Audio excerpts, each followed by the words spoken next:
The sky tears open without warning. Not lightning, not thunder. Something faster. A blue streak slices through the atmosphere like a living comet, bending the air itself, warping clouds into spirals that collapse seconds later. Satellites register the disturbance too late. By the time alarms even think about sounding, it's already over. The blue blur slams into the edge of Manhattan with a sonic boom that rattles glass across 5 blocks. Windows shatter. Car alarms scream. People duck, cover their heads, or drop to the pavement instinctively because in this world, unexplained power almost always means danger. On a rooftop overlooking the city, Sonic the Hedgehog skids to a stop. The concrete beneath his sneakers is scorched in a perfect circular pattern, like the city itself has been branded. Sonic straightens, hands on his knees, breathing out slowly. His quills settle, still faintly crackling with residual energy. "Okay," he mutters. "That definitely wasn't Mobius." The city sprawls below him, gray and towering, buzzing with tension instead of life. No floating loops, no cheerful billboards, no heroic colors in the sky. Everything here feels compressed, like the air itself is nervous. Sonic squints at a massive digital screen mounted on the side of a skyscraper. A smiling man in a cape stares back at him, arms crossed confidently. Homelander, America's greatest hero. Sonic tilts his head. "Yikes," he says, subtle branding. A sudden crack echoes from the street below. Gunfire. Sonic's ears twitch instantly. He vanishes. The chase. On street level, chaos is unfolding the way it always does in this world, loud, messy, and televised. A man in a red and silver suit sprints down the avenue, laughing as bullets spark uselessly off his back. He barrels through pedestrians without slowing, sending bodies flying like bowling pins. Police cars flip as he runs straight through them. "Move! Move!" One officer screams into his radio. The speedster, one of dozens of Vaught's disposable soups, vaults off a taxi and shatters a bank's glass entrance with his shoulder. Inside, people scream. The speedster grins, drunk on momentum and immunity. "Relax, I'm just borrowing." He freezes. Not figuratively, literally. In the space between heartbeats, blue streaks flash around him like lightning caught in a loop. His gun disappears. His mask vanishes. His shoes are gone. His belt is missing. Then time catches up. The speedster collapses forward, tangled in his own clothes, wrists bound tightly behind his back with reinforced steel cable, knotted in a way that it would take hours to undo. The bank goes silent. A blue figure stands near the door, one finger raised. "Rule 1, Sonic says lightly. "You don't run in enclosed spaces. Somebody always gets hurt." The speedster's eyes shake with panic. Who the hell are you?" Sonic smiles, but there's an edge to it. "Just passing through." He grabs the man by the collar, zips out, and reappears outside the NYPD precinct 3 blocks away.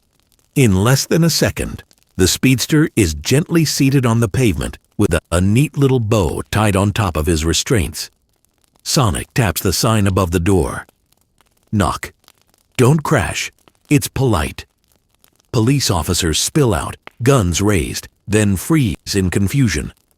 One cop whispers, "Is that another soup?" Sonic backs up slowly, hands raised.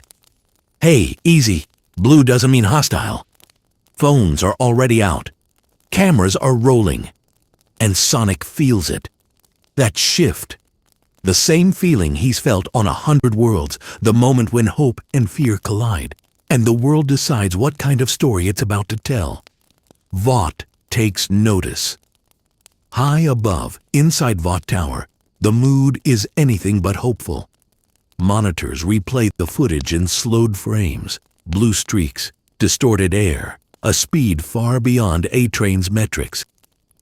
Ashley's face drains of color. "That's not in our system," she says. "I've checked everything. He's not registered, not domestic, not international, nothing." A technician swallows. "He moved faster than our cameras can track." The room goes quiet. A figure steps forward. Homelander. He watches silently, eyes locked on the screen as Sonic smiles for the cameras below. Awkward and unpolished. Real in a way that makes something twist in Homelander's chest. "Pause it," Homelander says calmly. The image freezes on Sonic mid-gesture. Homelander leans in. "So," he says softly, a smile curling across his face, "what are you?" Outside, Sonic looks up. Not at the building. At the sky. For the first time since arriving, he feels it clearly. This world isn't just broken. It's lying. And it doesn't know what to do with someone who won't. The story mutates within minutes. By the time Sonic steps away from the precinct, the world has already decided who he might be.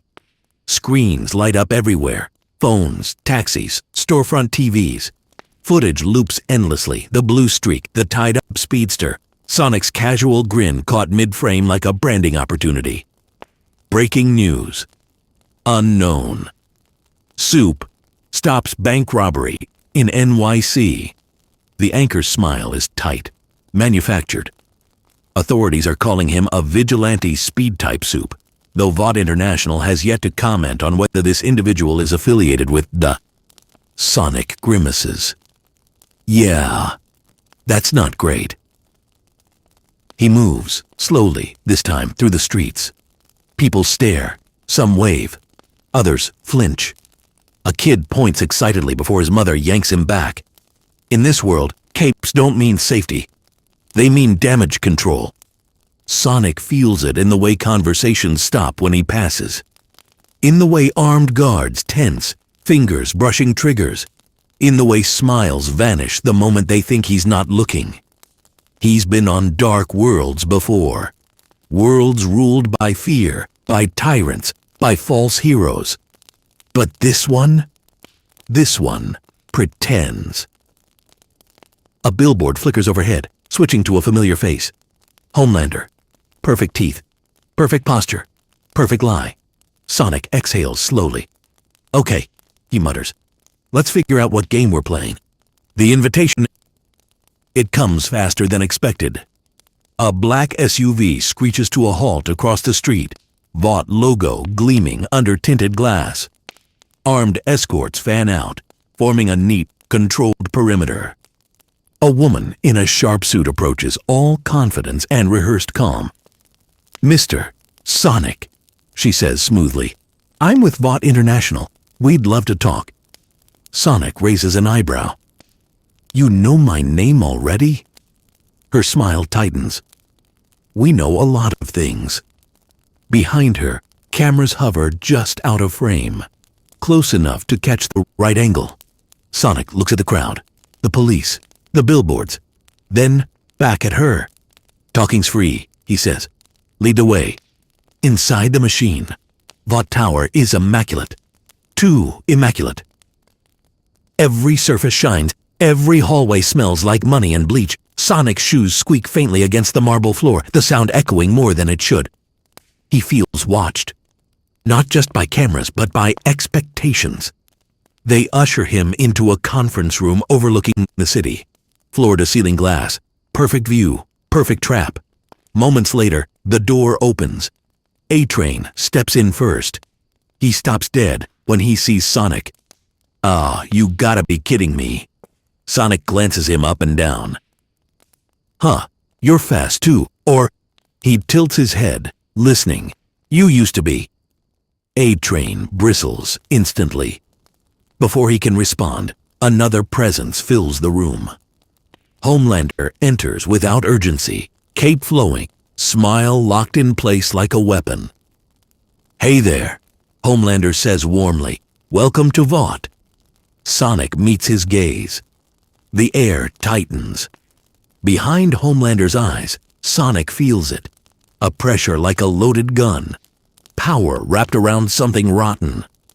"You must be the big guy," Sonic says, casually. "No offense, but your posters are everywhere." Homelander chuckles. "Perks of the job." They shake hands. The impact cracks the glass table between them. Not shattered. Fractured. Hairline fractures spiderweb outward as both of them apply just enough pressure to test the other. Homelander's smile twitches. Sonic releases first. "Huh," Sonic says. "That's new." Homelander laughs a little louder than necessary. The pitch. They sit. Vought executives talk. A lot. Brand synergy. Global reach. A fresh face. A new narrative. Sonic half listens, eyes drifting to the city below. He can hear heartbeats through the walls, feel stress vibrating through the building. Eventually he interrupts. "So let me get this straight," Sonic says. "You want me to wear a logo, follow a script, and pretend everything's fine?" Ashley stiffens. Homelander leans forward. "We protect people," Homelander says calmly. Sonic finally looks at him. Really looks. "No," Sonic replies. "You control them." The room freezes. A-Train shifts uncomfortably. Starlight, quiet until now, watches Sonic closely, like she's seeing something impossible. Homelander's eyes harden for a split second. Then the smile returns. "You're confused," Homelander says.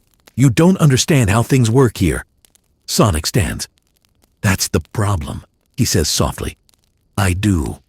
First blood, almost. Later, far above the city.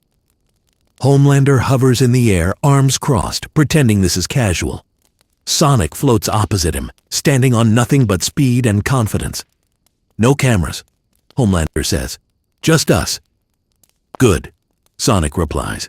"I hate performing." Homelander moves. He breaks the sound barrier instantly, slamming into Sonic with enough force to level a city block. Sonic barely budges. He blinks. "Okay," Sonic says. "Now that was rude."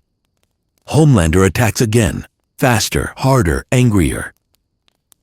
Sonic vanishes, reappears behind him, taps his shoulder. Too slow. Homelander's eyes widen, and for the first time in years, he feels fear. Homelander recovers quickly. Too quickly. The shock vanishes from his face, replaced by something colder, sharper. Control snapping back into place like a mask magnetizing to his skin. "That was a cheap trick," Homelander says, forcing a laugh as he steadies himself in midair. Sonic floats lazily nearby, arms crossed. "You attacked first," Sonic replies. "Kinda your thing." Homelander circles him slowly, eyes scanning, measuring. No heartbeat spike, no visible strain, no adrenaline scent. This creature, isn't bluffing. "You're fast," Homelander admits. "I'll give you that. But speed isn't everything." Sonic shrugs. "Never said it was." In a flash, Sonic is gone, reappearing miles away on the edge of a rooftop, watching traffic crawl below like ants trapped in amber. Homelander follows an instant later, rage barely contained. Sonic gestures to the city. "You feel that?" he asks. Everyone's tense, everyone's scared. That's not protection, that's captivity. Homelander's jaw tightens. "They love us," he snaps. Sonic looks back at him, eyes serious now. "They fear you." For half a second, Homelander's composure fractures. Then his phone buzzes. Vought priority line. He ignores it. Another buzz. Then another. Sonic hears the whispers through the air. Sirens, reporters, spinning headlines forming in real time. Vought is bleeding control. The narrative slips. Back at street level, the footage is already everywhere. Side-by-side clips circulate online. Sonic stopping a robbery without casualties. Homelander screaming at civilians during a protest. Sonic returning a stolen purse to a crying woman. Homelander vaporizing a suspect mid-questioning. The contrast is uncomfortable. Talk shows hesitate. Comment sections explode. Why doesn't he wear a logo? Why does he talk to people like they matter? Why does Homelander look threatened? Vought's PR team scrambles. They push talking points. Sonic is unregistered. Sonic is potentially hostile. Sonic could be a foreign weapon. But something isn't landing, because Sonic isn't hiding. He's walking the streets. The street test. Sonic kneels beside a crushed car where a woman is sobbing, trapped beneath twisted metal after a soup-related accident 2 blocks away. Emergency crews are still minutes out. "Hey," Sonic says gently. "I got you." She looks at him in terror. You're not gonna..." "I know," he says softly. "That's why I'm asking." He lifts the car with precise control, setting it aside without another scratch. He waits until medics arrive, stays until she's breathing evenly. No cameras, no slogans. Someone films anyway. The clip goes viral in minutes. Homelander watches it in silence. His reflection stares back at him from the screen, distorted, furious. "They're choosing him," he whispers. Vought pushes back. That night, Vought escalates. Private security confronts Sonic near Times Square. Tactical gear, non-lethal weapons, suppression fields designed for soups. Sonic sighs. "Guys," he says, hands up. "I really don't want to do this." They fire. Sonic moves. In under a second. Weapons are dismantled. Armor straps are tied together. Every agent is gently but firmly seated on the pavement. Sonic stands in the center of them, unharmed. "You're not bad people," he says. "You're just working for the wrong ones." Above them, drones hover, broadcasting everything live. Vought cuts the feed too late. Cracks in the 7. Inside Vought Tower, the atmosphere turns poisonous. A-Train slams his fist into a locker. "That thing made me look slow." Maeve drinks in silence, eyes distant. Starlight watches Sonic's footage again and again. "He's not acting," she says quietly. That's what scares them. Homelander hears it all. He smiles for the cameras, then breaks a mirror alone. The moment that changes everything. Sonic stands on a rooftop as the sun sets, city glowing beneath him. He feels it coming. Homelander doesn't knock this time. He lands hard. "You don't belong here," Homelander says, voice low and shaking. Sonic turns. "Neither do you," he replies. The wind howls between them. Homelander's eyes glow red. "Look, last chance." Sonic's expression hardens, not angry but disappointed. "No," Sonic says. "This is your last chance." And for the first time since Sonic arrived, the world watches. The rooftop trembles as Homelander's boots grind into the concrete. His eyes glow brighter now. No restraint, no audience in his head anymore. Just raw entitlement and fury bleeding through the cracks of his smile. "You think you're better than me," Homelander says, voice shaking with rage he can barely contain. "You show up out of nowhere, steal my spotlight, and suddenly everyone forgets who keeps them safe." Sonic doesn't raise his voice. "I didn't steal anything," he says. "You lost it." That does it. Homelander lunges. The shockwave ripples outward, shattering nearby windows as Homelander slams into Sonic with enough force to crater the rooftop. Concrete explodes upward in a cloud of dust and debris. For half a second, the city holds its breath. Then the dust clears. Sonic is still standing.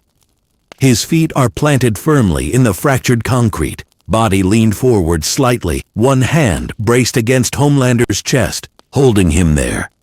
Not struggling, not straining. Just stopping him. Homelander's expression twists into something close to panic. "Impossible," he snarls. Sonic looks him in the eye. "You've never been challenged," Sonic says quietly. "You've never had to be better." Homelander screams and unleashes everything. Heat vision carving through the air, sonic claps detonating like bombs, fists moving faster and harder than before. Sonic moves for real now. To the world, watching from below, it looks like the sky itself glitches. Blue streaks crisscross the rooftop faster than perception. Homelander's attacks miss by millimeters, not because Sonic barely dodges, but because he's already gone. In a blink, Homelander finds himself disarmed, cape torn, armor fractured, balance destroyed. Sonic reappears behind him, tapping him on the back of the neck. "Sit," Sonic says.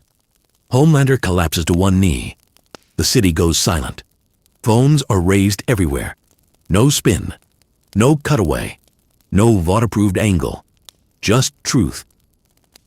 The moment the mask slips, Homelander looks around. People aren't cheering. They're staring. Not in awe. In fear. In disbelief.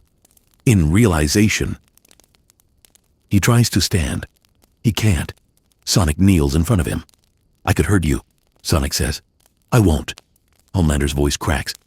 "You think this makes you a hero?" Sonic shakes his head. "No," he's saying, what you did with your power made you a villain." Homelander's breathing turns ragged. For the first time the god bleeds, not physically, but psychologically. And it shows. The world reacts. Vought's feeds cut out. Independent streams don't. Every major network interrupts programming. Analysts fumble. Anchors go off script. This appears to be unprecedented. Social media detonates. Hashtag blue blur. Hashtag Homelander exposed. Hashtag not all heroes lie. Inside Vought Tower, Ashley is screaming into a phone. "Pull him out. Do something." No one can. Because Homelander won't leave. And Sonic won't let him hurt anyone else. A quiet conversation. The wind calms. Sonic stands, offering Homelander a hand, but Homelander slaps it away. "I don't need your pity." Sonic doesn't react. "You need help," Sonic says instead. That word, help, lands harder than any punch. Homelander laughs hysterically. "You don't fix this world," he spits. "You break it." Sonic looks out at the city. "The world was already broken," he says. "I just stopped pretending." Homelander stares at him. Hate. Fear. Something like envy. Then finally, Homelander rockets away, vanishing into the clouds without a word. Retreat. Not victory. But close enough. Aftermath. The rooftop is ruined. The silence lingers. Sonic exhales slowly, shoulders relaxing. Below, people begin to move again. Sirens resume. The city breathes. Not relief, but possibility. Sonic turns as a familiar voice approaches. Starlight stands a few feet away, having arrived quietly, cautiously. "You didn't kill him," she says. Sonic shakes his head. "That wouldn't fix anything." She studies him. "You're not from here," she says. "No," Sonic replies. "But I care." She nods slowly. "That makes you dangerous." Sonic smiles faintly. "I know." The line in the sand. As night falls, Sonic stands alone on the edge of the building. The city below looks the same, but it isn't. Because now the world knows something it can't unlearn. Homelander can be stopped. Soups can be challenged. And power doesn't get the final word. Sonic looks toward the horizon, eyes narrowed. "This is just the beginning," he murmurs. Blue lightning flickers around him. Somewhere in the city, Billy Butcher watches a replay and grins. Segment 1 ends. The war hasn't started yet, but the lie is dead. Homelander doesn't sleep that night. He hovers miles above the Atlantic, capes snapping violently in the wind, staring down at the dark water like it owes him answers. The city glows faintly behind him, smaller than it's ever felt before. Every second replays in his head. The rooftop, the grip on his chest, The way Sonic looked at him. Not afraid. Not impressed. Disappointed. That look burns worse than any wound. No one, Homelander mutters through clenched teeth, does that to me. He rockets forward, breaking the sound barrier again and again, but it doesn't help. Speed doesn't clear his thoughts. Strength doesn't drown out the noise. For the first time in his life, Homelander knows what it feels like to be hunted by an idea. And that idea is blue. Vaught's emergency mode. Inside Vought Tower, everything is locked down. Executives whisper. Lawyers panic. PR team shreds script that won't work anymore. Homelander storms in unannounced, landing hard enough to dent the marble floor. "Where is he?" he demands. Ashley flinches. We're tracking sightings. He's moving constantly, no pattern. Homelander's jaw tightens. "Find one." A scientist clears his throat. "Sir, our instruments can't properly measure his speed or his energy source. He's not on Compound Phi." That word hits like a slap. Not a product. Not a brand. Not theirs. Homelander's eyes glow faintly. "So, he's not human," he says coldly. No one corrects him. Sonic learns the rules. Sonic stands atop a moving train, balancing effortlessly as it tears through the night. The city rushes past, blurred lights reflecting in his eyes. He's restless. The world hasn't attacked him outright yet, but it's circling, testing boundaries, probing for weakness. He hears it all. Military chatter. Vought surveillance drones. Whispers of contingency plans that end with words like neutralize. Sonic clenches his fist. "So that's how you play," he murmurs. He stops the train gently, stepping off before it even realizes it's slowing. Passengers stare in disbelief. Sonic offers a small wave and vanishes. The first real clash. It happens in Chicago. A Vought-staged rescue goes sideways. Homelander is mid-performance, cameras rolling, when Sonic appears beside a collapsing building before it hits the ground. Sonic holds the structure together long enough for civilians to escape. Homelander lands beside him, smiling for the cameras. "Looks like you need backup," Homelander says loudly. Sonic doesn't play along. "You're late," he replies. The cameras catch everything. Homelander's smile tightens. "What did you say?" Sonic lets go of the building, setting it down gently. "I said you showed up after it mattered." The crowd murmurs. Homelander's heat vision flares. "Careful." Sonic turns to face him fully. "Or what?" The air crackles. For a split second, Homelander almost attacks. Almost. But the cameras are watching. He forces a laugh. "Hey, teamwork, right?" Sonic looks at the crowd instead. "Get somewhere safe," he says calmly. People listen. That terrifies Homelander. Behind closed doors. Later, far from cameras, Homelander finds Sonic alone atop an abandoned factory. No audience. No applause. "You humiliated me," Homelander growls. Sonic doesn't turn around. "You humiliated yourself," he replies. "I just didn't lie about it." Homelander attacks without warning. No speeches this time. He hits Sonic with everything. Speed, strength, fury refined by years of unchecked dominance. This time, Sonic pushes back. The factory collapses around them as they crash through walls and steel supports. Shock waves ripple outward. Windows explode miles away. Homelander grabs Sonic midair and drives him into the ground. For a heartbeat, Sonic stays down. Homelander breathes hard, eyes wild. "I win," he whispers desperately. Sonic stands up. Dust rolls off him. "No," Sonic says. He moves faster than thought, circling Homelander, striking pressure points, disorienting him without lethal force. Each hit lands with surgical precision.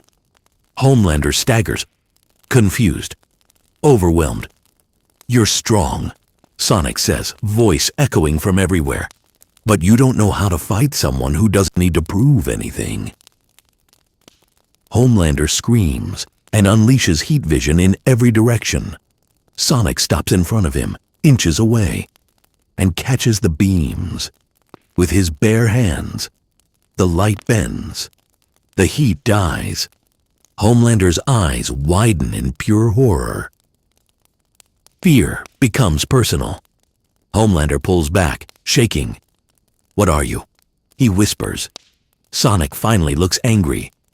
"I'm what happens," Sonic says, "when power grows a conscience." Homelander retreats, flying backward, putting distance between them like space itself might protect him. For the first time, Homelander doesn't chase. He flees. Sonic watches him disappear into the clouds. This isn't over. Not even close. Because now Homelander isn't defending a brand. He's defending his identity. Homelander doesn't retreat far. He lands in a desolate stretch of farmland miles outside the city, boots sinking into the dirt. For a long moment, he just stands there, chest heaving, eyes unfocused. He isn't angry anymore. He's scared. And fear for Homelander curdles into something far worse than rage. He looks down at his trembling hands. "They chose him," he whispers. The wind carries no answer. Vaught's last leash.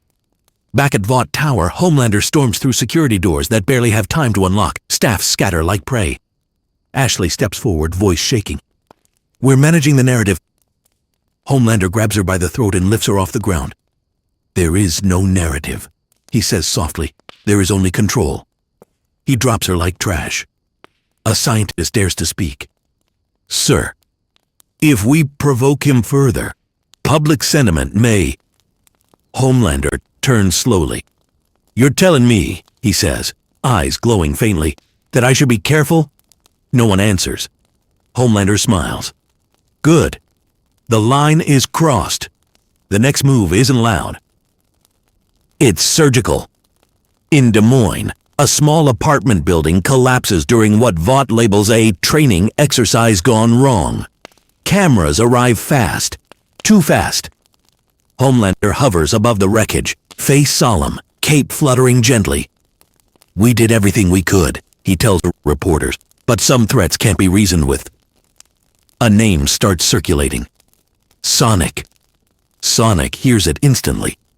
He arrives before the ambulances. Children are trapped inside. Sonic clears the rubble in seconds, too late for some. He kneels beside a crushed doorway where a woman lies still, eyes open, unseeing. His fists shake. Homelander watches from above, unseen, listening to Sonic's heartbeat spike for the first time. There it is, Homelander thinks. That's how you heard him. The trap. It's not long before Sonic gets the message. A broadcast interrupts every screen in the country. Homelander floats center frame, eyes red-rimmed but calm. "You want to save people?" he says. "Meet me." Coordinates appear. An abandoned amusement park. Sonic doesn't hesitate. He arrives in a blue flash, the rusted Ferris wheel groaning overhead. The place smells like oil, dust, and old laughter. Homelander is already there. "You came," Homelander says. "You hurt people," Sonic replies coldly. Homelander spreads his arms. "And you couldn't stop me." That lands. Hard. Homelander attacks, but not Sonic. He fires heat vision at the support beams holding up the Ferris wheel. Sonic vanishes. The wheel freezes mid-collapse as Sonic braces it, muscles straining. For the first time, holding something still takes effort. Homelander uses the opening, slamming Sonic through a concession stand, driving him into the ground. "You're always reacting," Homelander snarls, "always saving, never winning." Sonic pushes back, launching Homelander skyward. "You don't win by killing," Sonic shouts. Homelander laughs. "This world does. A different kind of fight." They clash again and again. Speed versus strength, precision versus brutality. But Homelander fights dirty now. He grabs civilians who wandered too close. Threatens. Destroys infrastructure just to split Sonic's focus. And it works. Every time Sonic saves someone, Homelander lands another hit. Bruises bloom along Sonic's arms. His breathing sharpens. Not because he's weak. Because he cares. Homelander notices. "That's it," he says, smiling viciously. "You feel responsible." Sonic looks at him, eyes blazing. "I am." The turning point. Homelander grabs Sonic mid-motion and rockets them straight up, higher than before, into thinning air. "Let's see how fast you are," Homelander growls, "when you can't breathe." He lets go. Sonic drops. Wind screams past him as the ground rushes up. For half a second, Sonic closes his eyes. Then blue energy explodes outward. He stops mid-air, bending physics around him, and rockets back up, slamming into Homelander with a blow that sends shockwaves through the clouds. They hover, facing each other, battered and burning. Homelander is bleeding now, a thin line at the corner of his mouth. He touches it, stunned. "You drew blood," he whispers. Sonic pants softly. "You started this," he says, "but I'll end it." Homelander backs away slowly. Not fleeing, recalculating. The promise of worse. Sirens echo below. News helicopters circle at a distance. Homelander looks past Sonic, at the watching world. "This isn't over," he says. "You don't belong here, and I'll make sure everyone pays until you leave." Sonic's voice is low. "Touch one more innocent," he says, "and I stop holding back." Homelander smiles. "I was hoping you'd say that." He vanishes into the clouds. Sonic stays where he is, hovering alone, chest rising and falling. For the first time since arriving in this universe, he feels it clearly. Speed can stop disasters, but it can't erase cruelty. And in this world, cruelty wears a cape. The fallout is immediate. Within hours of the amusement park battle, the world splits clean down the middle. Screens everywhere replay grainy footage of blue lightning clashing with red eyes in the sky. Commentators talk over each other, trying to explain what no one was prepared to see. Not just a fight, a challenge. For the first time in decades, Homelander didn't dominate the frame. He shared it. And worse, he lost control of it. Public fracture. News anchors struggle to keep their tone neutral. We want to remind viewers that Homelander has protected this country for years. But eyewitnesses claim the damage was unnecessary. Sources inside Vought insist the blue individual is provoking these incidents. Online, it's chaos. Supporters wave flags with Homelander's symbol, chanting his name at rallies. Protesters spray paint murals of a blue blur standing between civilians and a burning skyline. Two symbols, two ideas of power. Sonic watches it all from a rooftop in Detroit, the cold wind tugging at his quills. He listens, not to the noise, but to the fear beneath it. People arguing in kitchens. Parents pulling kids inside at the sound of a sonic boom. Hope fighting panic in 1,000 small voices. "This shouldn't be about me," Sonic mutters. But it is. Homelander's countermove. Homelander understands one thing better than anyone: perception. He appears on every channel simultaneously, floating against a backdrop of the American flag. His voice is calm, practiced, intimate. "I didn't want this," he says. But some threats don't come wearing uniforms. He doesn't say Sonic's name. He doesn't have to. This being doesn't answer to anyone, doesn't respect borders, doesn't care about you. Sonic hears the lie land, soft, convincing, poisonous. Homelander leans closer to the camera. "If you see him, run." Behind the scenes, Vought quietly authorizes escalation.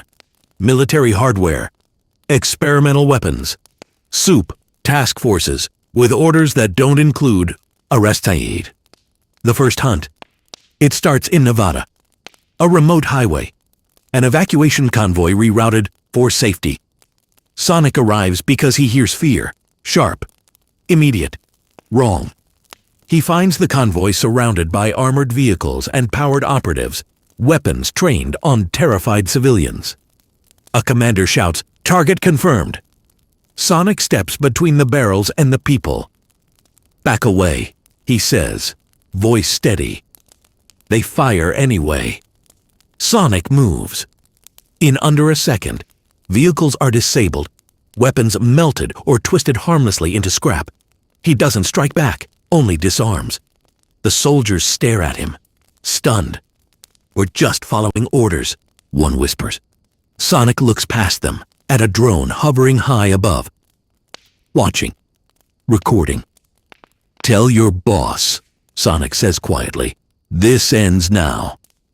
The drone pulls away. Homelander pushes further. It doesn't end. It escalates.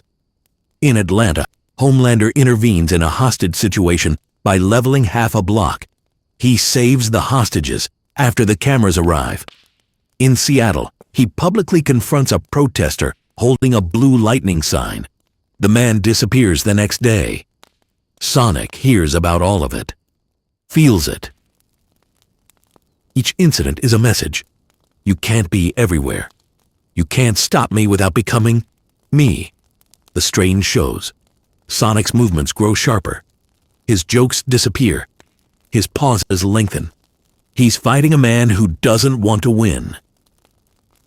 Homelander wants to poison the idea of him.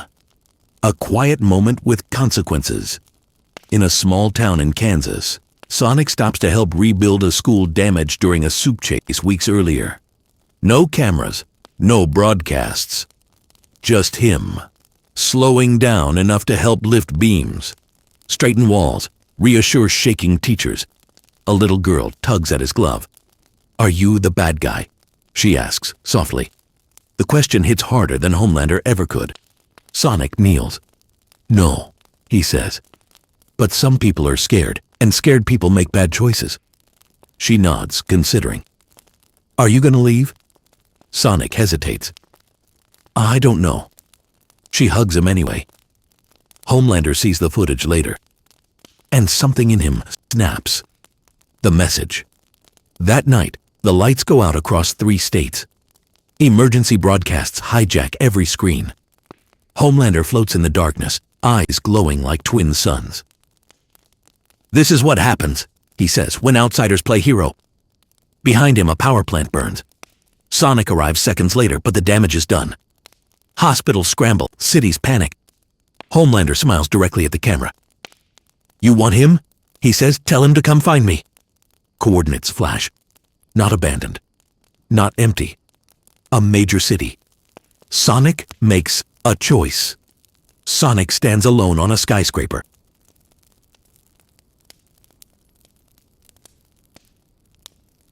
Watching the blackout ripple across the horizon like a spreading bruise. He knows the trap.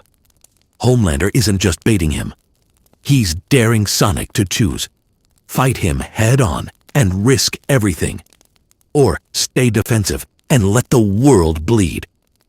Sonic closes his eyes, then opens them, burning with resolve. "All right," he whispers. "You want my full attention." Blue energy surges around him, stronger than before, no longer restrained, no longer hesitant. He steps forward and vanishes, a thunderclap rolling across the city he leaves behind. Somewhere far away, Homelander feels it and smiles, because the chase is over. And the war? It's about to become personal. The skyline trembles under the approaching storm of power. Homelander hovers above the city like a god, red eyes scanning the horizon. Every streetlight, every drone, every camera becomes part of his battlefield. He isn't looking for victory. He's looking for obedience. Sonic lands lightly atop a crumbling skyscraper across the avenue. His quills twitch with energy, electricity dancing along his blue fur. He sees the chaos Homelander has sown below, burned out vehicles, toppled billboards, civilians scattered and frightened. But he doesn't hesitate. He knows what's at stake. "You did all this just to get me?" Sonic calls across the wind. Homelander smiles, lips thin. "I didn't want to get you," he says. "I want to remind them who they should follow." Sonic shakes his head. "You're not their hero. You're their cage." And then it begins. Collision of titans. Homelander accelerates, faster than sight can follow. Sonic reacts instinctively, but this time, he doesn't just dodge. He anticipates, calculates, becomes the air itself. The first clash sends shockwaves across the city. Streetlights explode, windows shatter in 1,000 apartments. A nearby train derails, sliding harmlessly into the shadows as Sonic redirects it mid-air. Homelander smirks. Impressive. Try harder, Sonic replies, circling above him like a streak of blue lightning. Teasing, testing, provoking. Every strike from Homelander is a test of Sonic's endurance, heat vision cutting narrow paths around buildings, fists strong enough to crush reinforced steel, shockwaves that rattle skyscrapers. Sonic's counters are graceful, precise, never reckless, always measured. But the collateral is growing. The city below becomes collateral damage. Rising stakes. A civilian screams as a collapsing billboard tilts toward a crowded street. Sonic moves, catching it and redirecting it without losing momentum. The people look up in awe, some cheering, some terrified. Homelander notices. They're cheering for him, he growls, for a nobody. That's because I care about them, Sonic shouts back. You never did. For the first time, Homelander hesitates, just a fraction of a second, but Sonic notices. He uses it. A blue blur arcs around him, striking at Homelander from behind, sending him into a wall of crumbling concrete. Homelander rockets free mid-air, regaining balance with a terrifying grin. You're fast, Homelander admits, eyes narrowed. But fast won't save you forever. Psychological warfare. Sonic pauses. Hovering above a partially destroyed plaza, he looks down at the civilians who've begun filming everything on their phones. Look at them, he says. This isn't a game. Every choice has consequences. Stop hurting them, or I'll make sure you can't hurt anyone ever again. Homelander laughs, but it's brittle, forced. He punches through the air in frustration, creating shockwaves that topple lampposts and splinter asphalt. You think you're better than me, he snarls, descending rapidly. You think speed makes you moral, but morality doesn't save people when fear runs this world. Sonic blinks, then nods. Maybe. But morality does give them hope. Something you've forgotten. The tension explodes into kinetic chaos. Homelander slams a massive fist toward Sonic, shattering the rooftop. Sonic disappears, then reappears behind him, tapping him lightly on the shoulder. The force isn't lethal, but it disorients Homelander, making him falter mid-air. For a god, that falter is dangerous. Destruction escalates. The fight becomes a ballet of destruction. Sonic moves faster than sound, redirecting falling debris, saving civilians without slowing the battle. Homelander strikes like a hurricane, each blow capable of leveling city blocks. A fire truck flips during a missed strike. Sonic spins around, halting it mid-air with a shock of energy. Crowds scream, cameras roll, the city records itself unraveling. Homelander screams in frustration, heat vision igniting the empty streets. This is my world. I protect them. Sonic lands softly on a broken street, breathing hard. You protect your ego. Big difference. Turning the tide. Homelander rises, bruised but far from beaten. Sonic accelerates toward him, energy crackling. You think speed is your only weapon, Sonic says, but you've never faced someone who fights for people, not against them. The words hit harder than any punch. Homelander flinches almost imperceptibly. Sonic exploits the split second, weaving between the blasts of heat vision, tapping Homelander's shoulders and knocking him off course repeatedly. The fight becomes disorienting. Homelander isn't just physically challenged, he's mentally. Every punch he throws is countered before it lands. Every movement Sonic makes is precise, intentional. Sonic speaks as he moves, calm, teasing, careful. You might hurt someone you actually care about. Homelander's eyes widen for the first time, not at speed, but at the realization that Sonic isn't just fast. Sonic is smart, tactical, untouchable not because of power, but because of clarity. The climactic pause. Both hover above a shattered plaza. Silence falls, not peaceful, but tense. Rubble smolders below. The wind whips debris through the streets. Homelander glares, chest heaving. You can't stop me forever. Sonic stands poised, quills sparking. I don't have to, I just have to stop you right now. The cameras capture it all. The crowd watching live doesn't cheer. They don't scream. They stare in disbelief, witnessing two forces of nature collide with no guarantee anyone survives. Then, almost imperceptibly, Homelander hesitates. He's calculating, not speed, not strength, but strategy. For the first time, he understands that Sonic is different. He can't be intimidated, bribed, or manipulated. Sonic notices it too. The pause is dangerous, but necessary. It's the first true crack in the god's arm. London is raining. Not a drizzle, not a polite city mist. Real, persistent puddle-swallowing rain. The kind that washes color from streets and leaves people cold and paranoid. Billy Butcher leans over a collection of monitors in an abandoned warehouse turned headquarters somewhere in East London. Empty coffee cups litter the table. A half-eaten sandwich curls beside a stack of classified documents. Christ, Butcher mutters, scanning a feed showing Sonic zipping through New York skyscrapers. The buildings shake under Homelander's wrath. Never thought I'd be watching a blue hedgehog punch Soups into next week. Huey, pale and nervous as always, leans closer. He's fast. Faster than A-Train? Faster than Homelander? Faster than their damn PR campaigns, Butcher replies. He smirks, but it doesn't reach his eyes. There's worry there. He always worries, and right now, it's justified. The boys have seen plenty of Soups, murderers, rapists, psychopaths with powers and no conscience. But this isn't a Soup, not entirely. Not something that can be manipulated, scared, or bought. And that scares Butcher more than anything else. A new player. Frenchie pokes a laptop, bringing up multiple feeds. Social media. Police scanners. Drone footage. He's not like them. Not like any Soup we've dealt with. His speed. Not enhanced by V, I'm guessing. And the way he moves, calculations, timing, almost perfect. Mother's Milk sighs. That's worrying.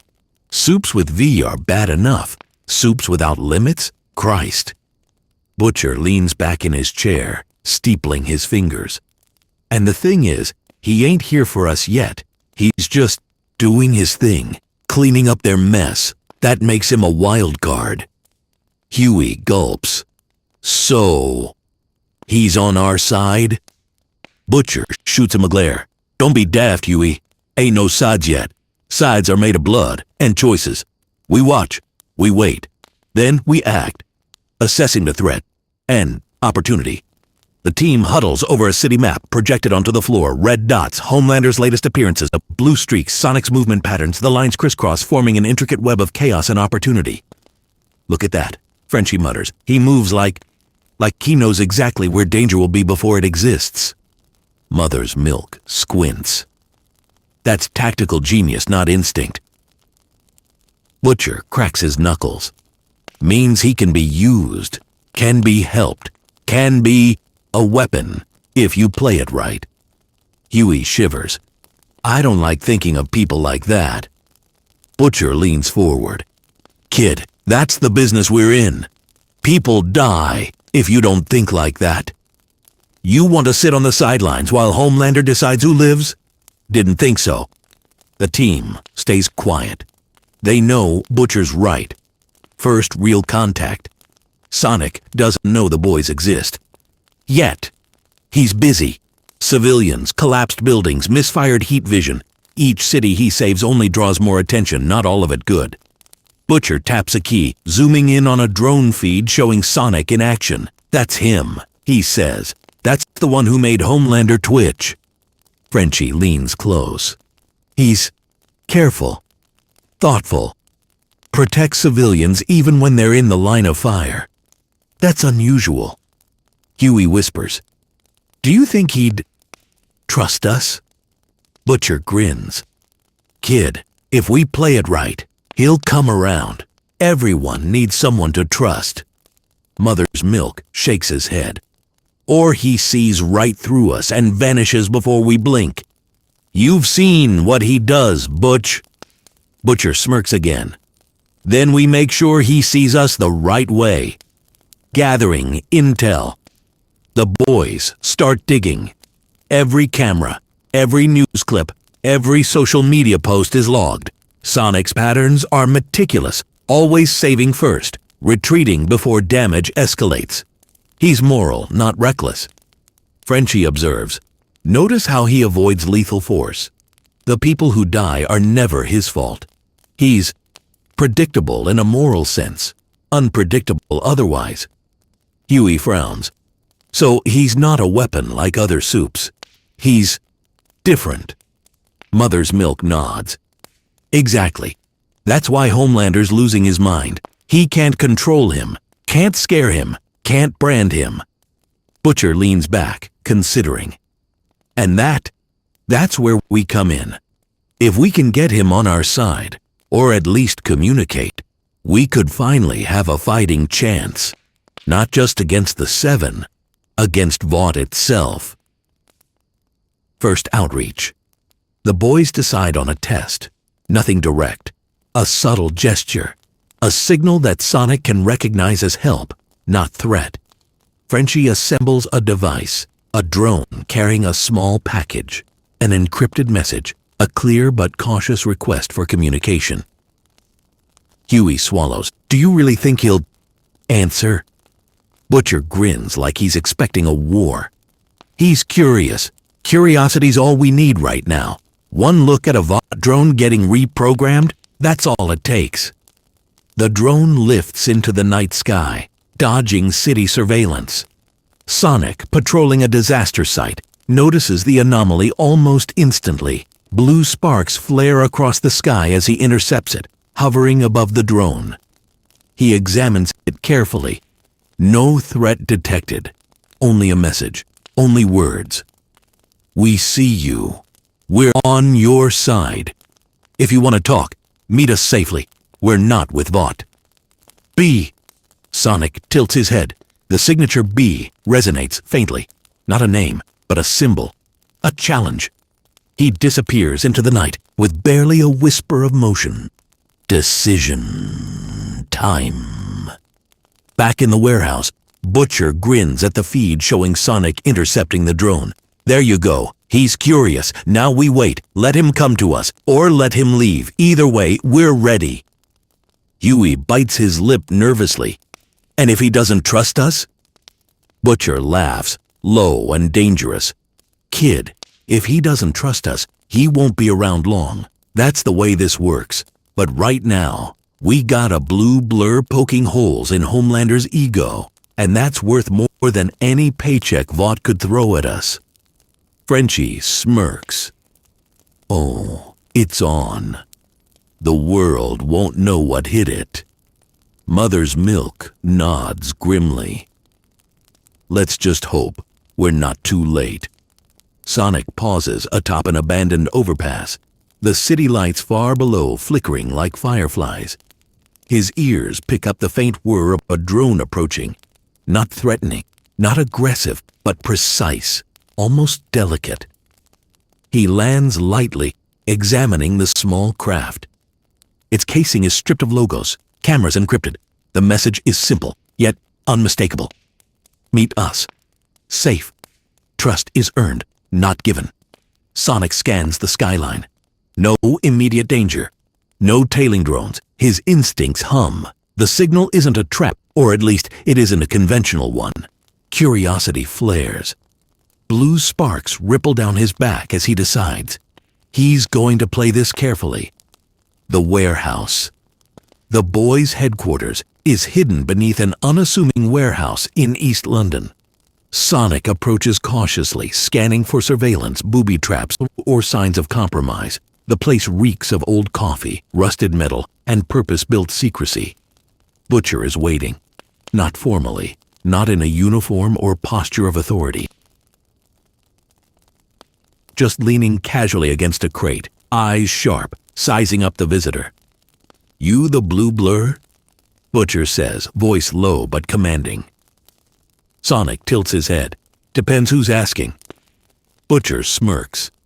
"Name's Butcher. These are my people." He gestures. Mother's Milk leans on a table. Frenchie adjusts equipment. Huey fidgets nervously behind a stack of crates. Sonic studies them, every posture, every subtle movement. Nothing here screams danger. Nothing screams weakness either. "Why would I trust you?" Sonic asks. Butcher shrugs. "You don't. You don't have to, but you're not dealing with Vought alone. That's the first step. Call it a professional courtesy." Sonic's quills ripple slightly. He's listening, reading each other. There's a long pause. Sonic, unused to people operating without fear or obsession with power, studies the group. Frenchie speaks first, softly. "We're not the usual crowd. We deal with what the Seven can't, what Vought won't touch. You've been doing this on your own. We can help, strategically, logistically, but you choose how far." Sonic considers. "You don't want me to fight for you. You want me to fight with you." Mother's Milk nods. "Exactly. We don't order people around. We survive together." Huey swallows hard. If you're thinking of taking on Homelander, you'll need eyes on him. Plans. Intelligence. Everything we've got." Sonic blinks. He doesn't usually deal in team tactics, but the clarity, the preparation, it resonates. Trust is tested. Butcher steps closer. "Look, Blue Kid, this ain't all kumbaya. You show up, you're fast, you're strong, but you ain't invincible. And you're not untouchable. Homelander, he's smart, cruel, and he's already figured out most people don't actually care about anyone but themselves." Sonic's eyes narrow. "You're saying I can't just run circles and fix everything?" Butcher grins, sharp. "Nope, not in this world. You need allies, and we're the closest thing you'll get to. Moral backup." Sonic shifts. Tail flicking. "All right, one condition." "Name it," Butcher says. "No one dies unless it's absolutely necessary. And no tricks, no manipulation." Butcher tilts his head. "You serious?" Sonic nods. "I'm not here to become like him." A quiet tension settles. Butcher exhales, the kind of laugh that's half admiration, half disbelief. "All right, kid, deal. No tricks. But don't be surprised if reality disagrees." Planning the first steps. Frenchie pulls up maps and feeds. Homelander's movements are erratic, but predictable in pattern. He reacts to blue signals. Tension, chaos. "Sonic, that's your window." Sonic leans over the screens. "And the civilians?" Mother's Milk answers. "We protect them. That's non-negotiable. You save where you can. But you're not alone in this.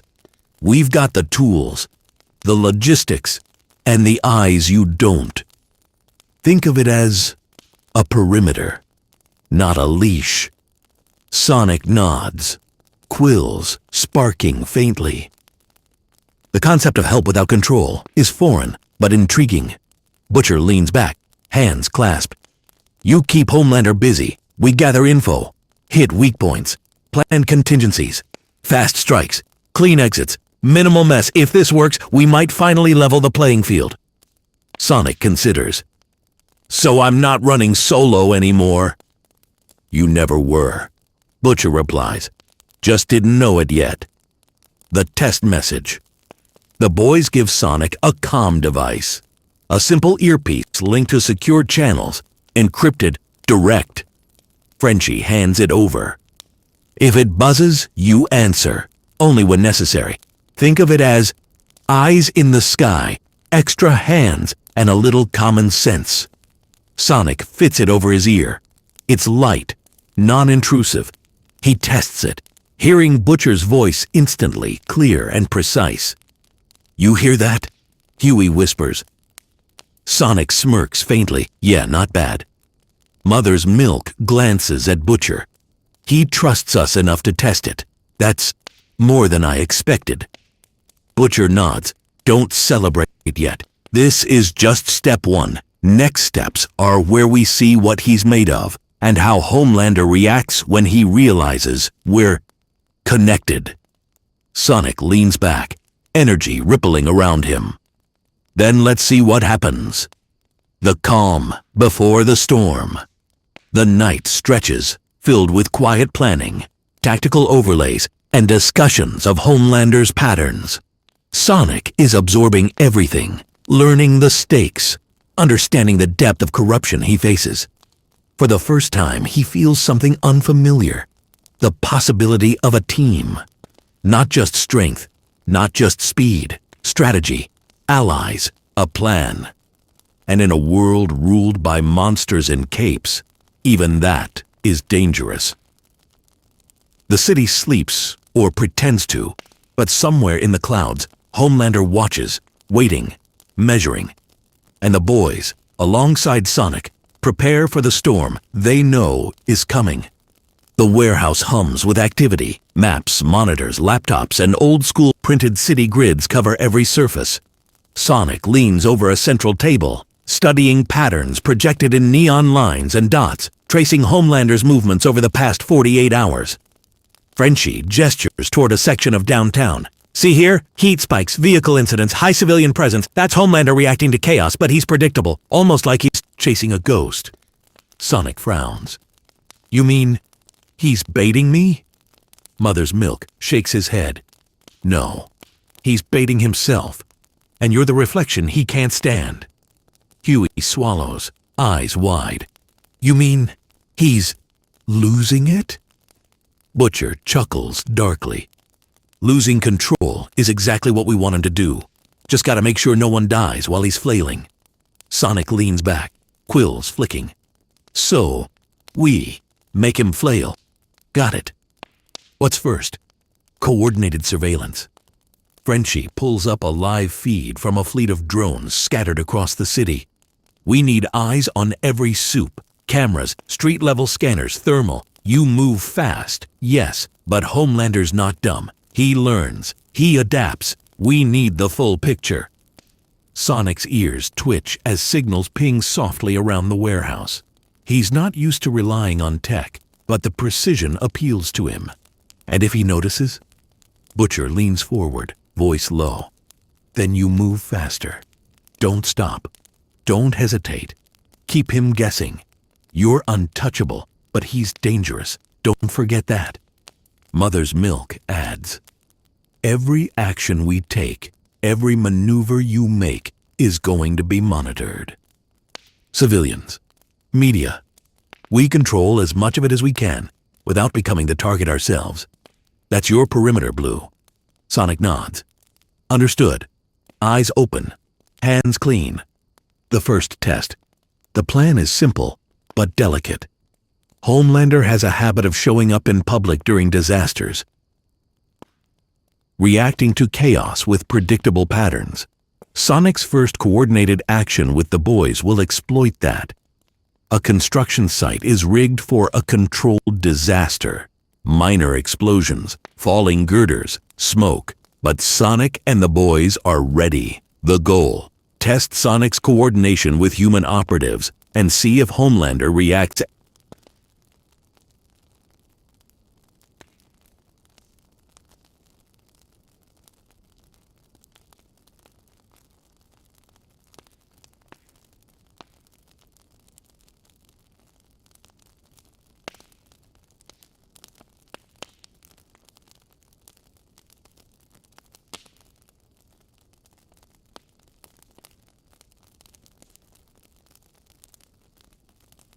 as predicted.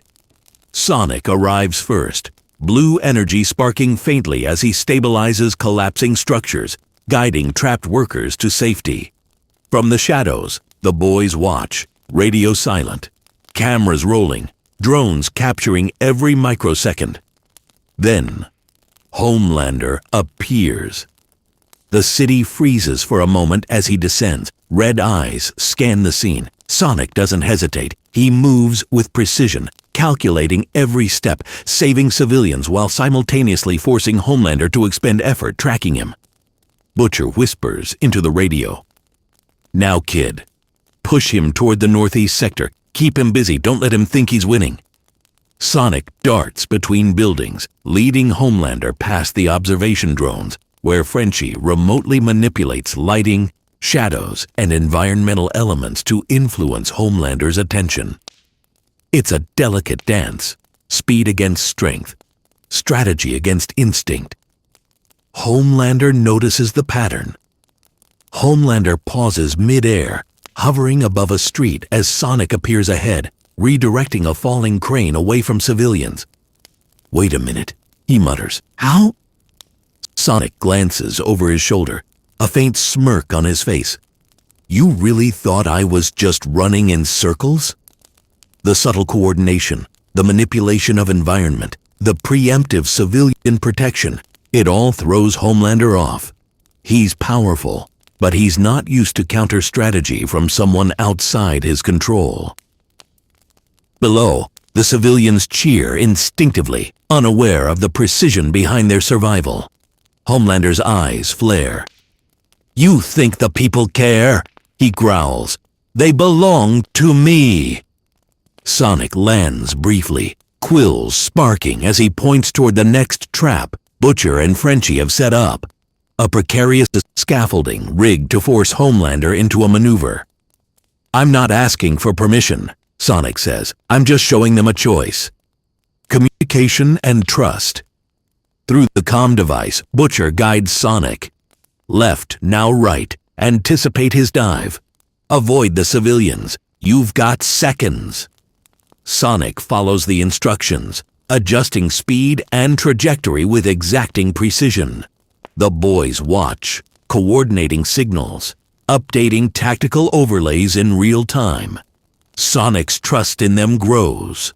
Their understanding of Homelander is invaluable. Frenchie murmurs softly, almost to himself. He's learning to rely on humans. Slowly. That's remarkable. Huey whispers, eyes glued to a monitor. I can't believe we're doing this. We're actually working with a hedgehog to take down a soup god." Mother's Milk shakes his head, half amused, half awed. "Welcome to our world, kid. We've seen stranger things. Barely. First real coordination success. The plan works. Homelander, distracted by Sonic's manipulations and forced into an unpredictable environment, reacts instinctively, missing crucial targets and overextending.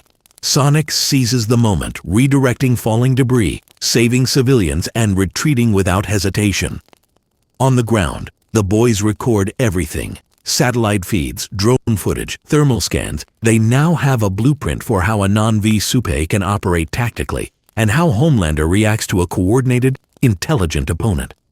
Butcher leans back, rubbing his jaw. Well, I'll be damned. He listens, follows orders, trusts our guidance. That's more than I expected for round one. Sonic hovers on the rooftop, quills sparking faintly, catching his breath. Not orders. Suggestions, observations. I'm not taking commands from anyone. I just know who's helping. Butcher grins. Close enough, Blue. Close enough. Setting the stage for escalation. The city lies in relative calm, but the tension is palpable. Homelander has noticed interference in his usual chaos, but not the source. He senses strategy against him, but cannot pinpoint it. Sonic returns to the warehouse, quiet but alert. The boys greet him with cautious nods. No celebrations, no fanfare. Every second counts, and the war with Homelander has just escalated. Butcher's voice is low, steady. Good work, kid. That's step one. You didn't just save people. You sent a message. Now we keep moving, keep learning, and figure out how to make him respect boundaries he's never had to respect before. Sonic nods, energy still flickering along his body. He doesn't fully understand humans, he doesn't fully trust them yet, but he knows one thing.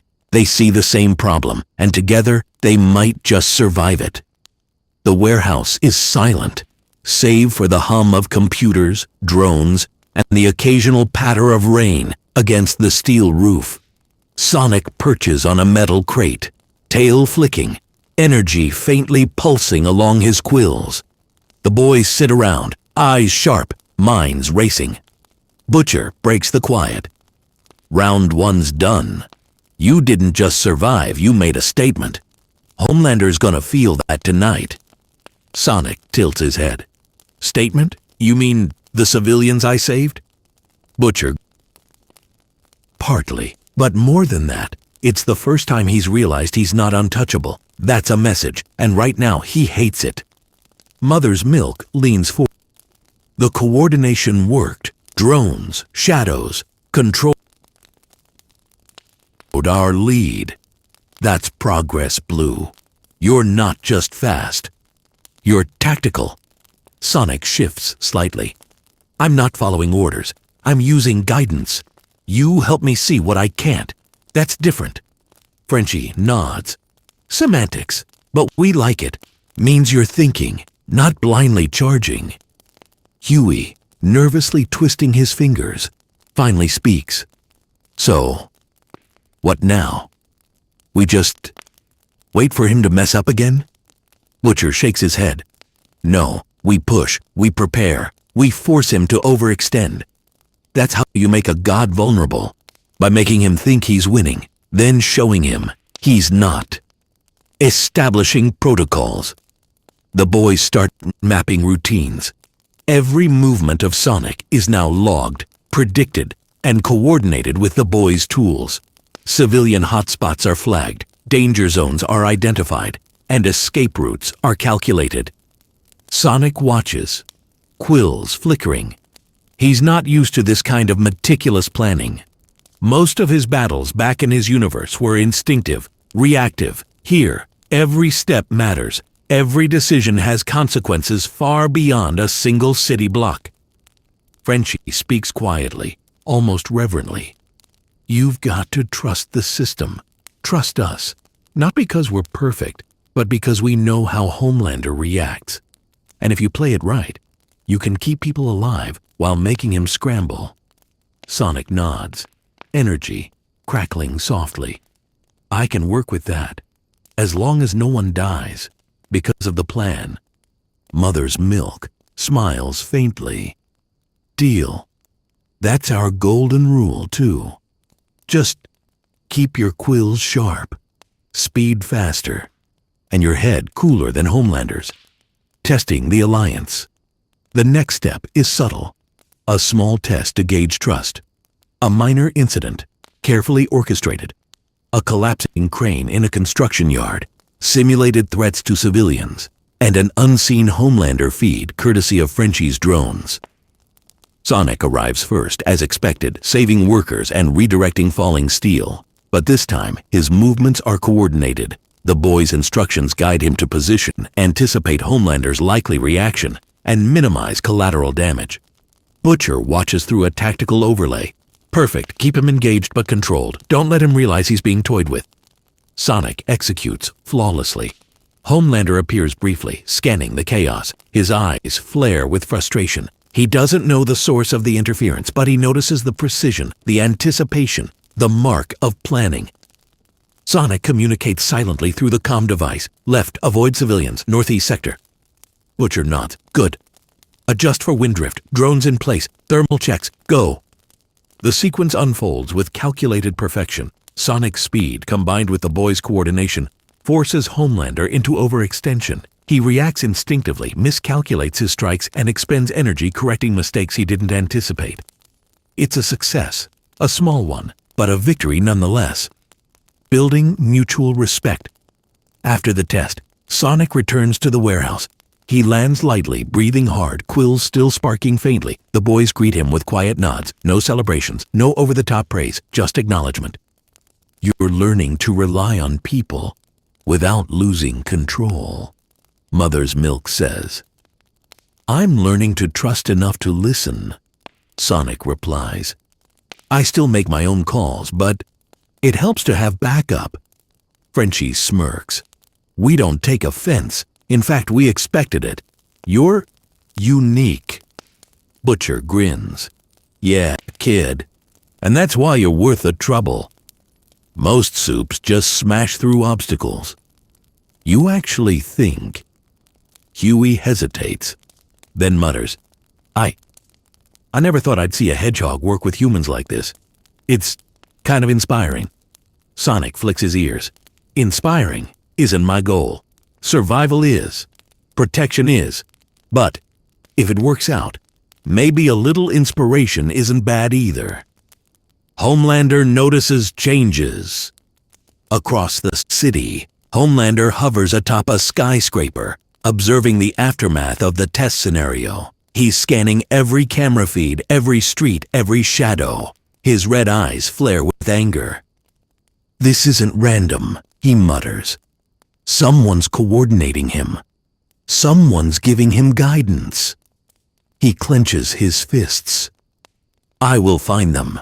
I will break them, and I will make him pay for every second he's shown me up. For the first time, Homelander feels a pattern he can't immediately control. The thrill of omnipotence is tempered by the unknown, setting up the next phase. Back in the warehouse, the team begins finalizing protocols, safe zones for civilians, fallback points, drone coverage, contingency plans. Sonic observes, participates, adapts. Butcher leans against a crate. This is just step one. The next moves. That's where it gets messy. Homelander will escalate. He always does. And when he does, we need to be ready, not just to react, but to anticipate. Sonic nods. Then we move fast. Strike smarter, protect more, and make sure he knows the rules of this game have changed. Mother's Milk sighs, grim. Let's just hope we're not too late. One mistake, one lapse, and it's going to be catastrophic. Sonic flicks a quill. Then we make sure there isn't a mistake. The warehouse falls into a focused silence. Outside, the rain continues, masking the city's unease. But inside, a tentative alliance has formed. Humans and a speedster, united by necessity, strategy, and a shared desire to survive the storm coming from above. And somewhere, far above the city, Homelander watches. He knows something is changing. He doesn't yet understand what, but he will. And when he does, the next phase of chaos begins. Every street, every rooftop, every alley seems alive with tension. Homelander hovers above it all, red eyes glowing, chest heaving as he surveys the city like a predator marking its territory. But tonight, the usual thrill of dominance feels off. Across town, Sonic zips along crumbling rooftops, blue quills sparking faintly in the dim light. He's faster than ever, not just in speed, but in precision. Every movement calculated, every civilian safeguarded, every Homelander strike anticipated. He's learned from the first encounters, learned from the boys, learned strategy. But this isn't just a battle of power anymore. This is a battle of wits, psychology, and control. Vaught's crumbling empire. Inside the glass towers of Vought International, alarms flash, executives scramble, and public relations teams fracture under pressure. Leaks, orchestrated interventions, and footage of Homelander failing to control situations are circulating worldwide. The once untouchable brand, built on fear and propaganda, begins to crack. Stan Edgar's office is in chaos. The CEO paces, phone pressed to his ear. No, the footage is viral. How? What do you mean the public's siding with him? A subordinate, pale and sweating, stammers, "Sir, the blue one. They call him the blue blur. He's intercepting every incident. Civilians are safe. Homelander looks reckless. The 7, they're faltering in his presence." Stan Edgar pinches the bridge of his nose. "Impossible. We control perception. We control fear. He can't exist outside our system."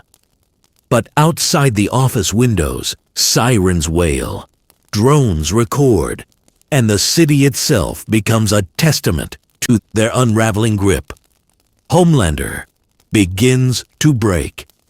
Homelander is still hovering, but subtle cracks appear in the godlike veneer. He clenches fists until his knuckles whiten. Each strike he throws misses more often than it lands. Sonic moves with terrifying fluidity, always one step ahead. Sometimes barely visible, sometimes taunting, always moral, always untouchable. Red eyes flash with rage. How is he so fast, so clean? Homelander mutters, voice trembling under fury. "I am a god. I should—" He pauses, hovering above a street where Sonic redirected debris away from civilians with surgical precision. Homelander can't destroy him without destroying them. And the thought shakes him. The thrill of omnipotence falters. The certainty of dominance slips. For the first time in decades, he feels fear. The boy's tactical advantage. Back in the warehouse, Butcher, Mother's Milk, Frenchie, and Huey monitor the feeds. Sonic is moving seamlessly between sectors, guided by their tactical overlays. Butcher leans over a map. Look at him go. Every move anticipates Homelander's reaction.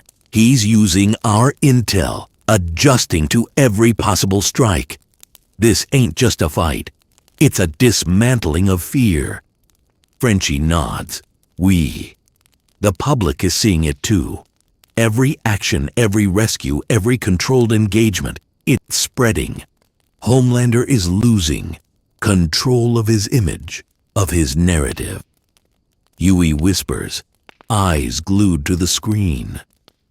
And the 7, they're watching too. They must know something's wrong. Mother's Milk shakes his head. They see it, but they can't react fast enough. They're scripted. Sonic, he's organic, alive, unpredictable. That's what scares them. Sonic exploits weakness. Sonic accelerates toward a high rise under threat from an experimental soup weapon test gone wrong. Homelander is nearby, watching every move. Sonic's speed is a blur. He stabilizes beams, redirects falling debris, and rescues trapped civilians in seconds. Then he uses the environment to his advantage, shaking scaffolding, causing light tremors, redirecting heat and energy blast. Homelander reacts with frustration. Each intervention exposes him, not physically, but in perception. Cameras capture every moment. Drones record everything. The public sees a superhero failing to dominate chaos, a god unable to control the narrative. Sonic calls through the comm device. Now, northeast exit. Keep civilians clear. Pressure him, but don't let him notice the pattern yet. Butcher smirks. Perfect. He's learning fast. And Homelander, he's biting every hook we throw. Vaught's desperation. Inside Vought, chaos reigns. Edgar orders surveillance escalation, experimental tech deployment, and sanctioned neutralization missions. Every measure fails. Executives argue, we have to publicly intervene. He's undermining us. No, that'll make him a martyr.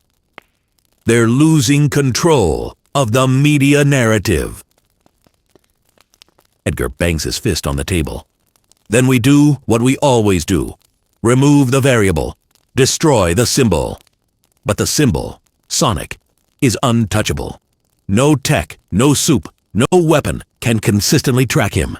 And with the boys coordinating, every attempted strike fails or backfires. The first signs of fracture. Homelander's usual confidence falters visibly. His godlike arrogance clashes with reality. Civilians no longer scatter at the sight of him. Social media streams depict him as reckless, sometimes cruel, and increasingly fallible. Even the Seven hesitate. Queen Maeve whispers warnings, stares at the live feeds with concern. A-Train nervously adjusts his uniform, uncertain. Their control, their unity, begins to crumble. Homelander senses it. His red eyes flare brighter, voice low, furious. They don't fear me anymore. Sonic hovers atop a billboard, quills bristling. He watches Homelander falter, then mutters under his breath, "Good, let's see how far he breaks." Tensions reach a boiling point. The city quakes from small-scale clashes, carefully orchestrated by Sonic and the boys. Homelander's temper flares.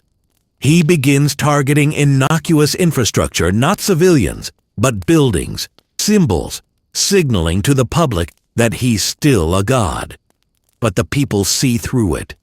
They notice Sonic intervening, saving the structures, guiding people to safety. The public narrative shifts. Homelander is unstable. Sonic is heroic. Inside the warehouse, Butcher leans over the monitors, grim but satisfied. He's cracking. Public sees it. Vought sees it. And he knows he can't control either. Frenchie whispers, almost awed, "He is breaking." Sonic takes a deep breath, energy rippling along his body. Then we keep him on edge. No mercy, no mistakes. One wrong move, he falls further. Homelander hovers above the chaos, fury boiling, pride bleeding into panic as the first cracks in his empire begin to widen. The city skyline glows with flashing emergency lights. Smoke rises from partially damaged buildings, but amidst the chaos, people move safely thanks to Sonic's interventions. Every street, every rooftop, every intersection is a controlled battlefield, orchestrated with precision by the boys and their blue ally. Homelander hovers above, eyes blazing red, fists clenching tighter than steel. Each misstep gnaws at him. Every thwarted move erodes the certainty he's always relied on. Sonic's speed isn't just a nuisance, it's a mirror, reflecting Homelander's failures, exposing cracks he spent years hiding. Why? Why can't I control him? Homelander hisses, voice trembling with rage. I am a god, I am a god.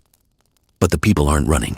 Cameras catch every movement, streams go viral, news outlets scramble to broadcast the footage, social media explodes, clips of Homelander missing attacks, crashing into buildings, narrowly avoiding civilians thanks to a mysterious blue streak, flood every platform. Vaught's public collapse. Inside Vaught's skyscraper, panic reigns.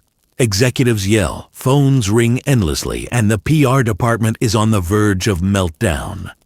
Stan Edgar paces, glancing at screens filled with Sonic intercepting Homelander at every turn. This can't be happening. He's a soup, a symbol. People are supposed to fear him. How is one blue hedgehog undermining years of control? A junior executive stammers, pointing to the live feeds. Sir, the public, they're cheering. They're liking the videos. Homelander looks unstable, reckless.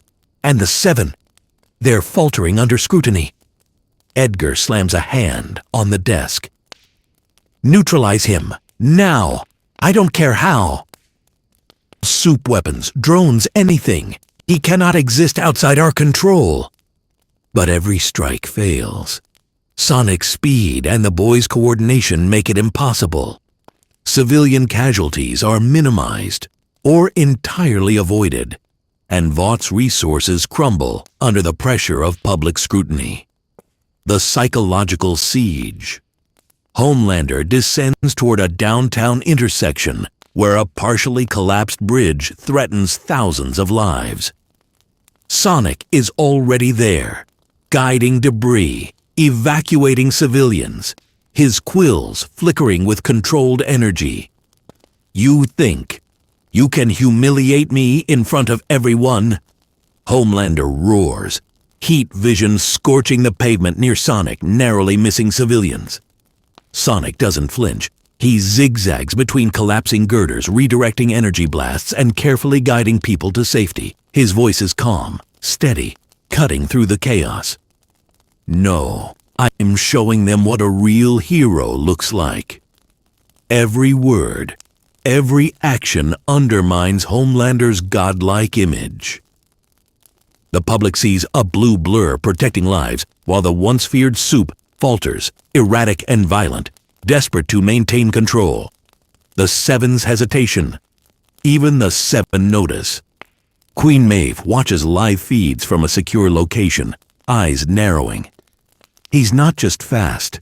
He's organized, coordinated, and people are watching. This isn't good. A-Train paces nervously.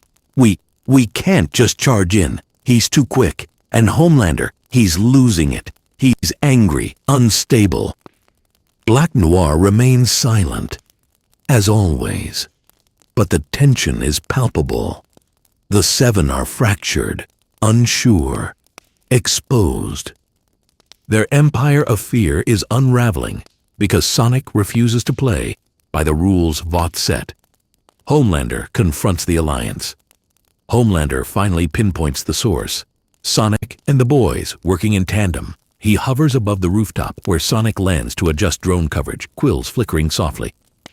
"You!" Homelander snarls, voice booming across the city. "You think you can control this? Me?" Sonic tilts his head. "Not control. Just limit the damage.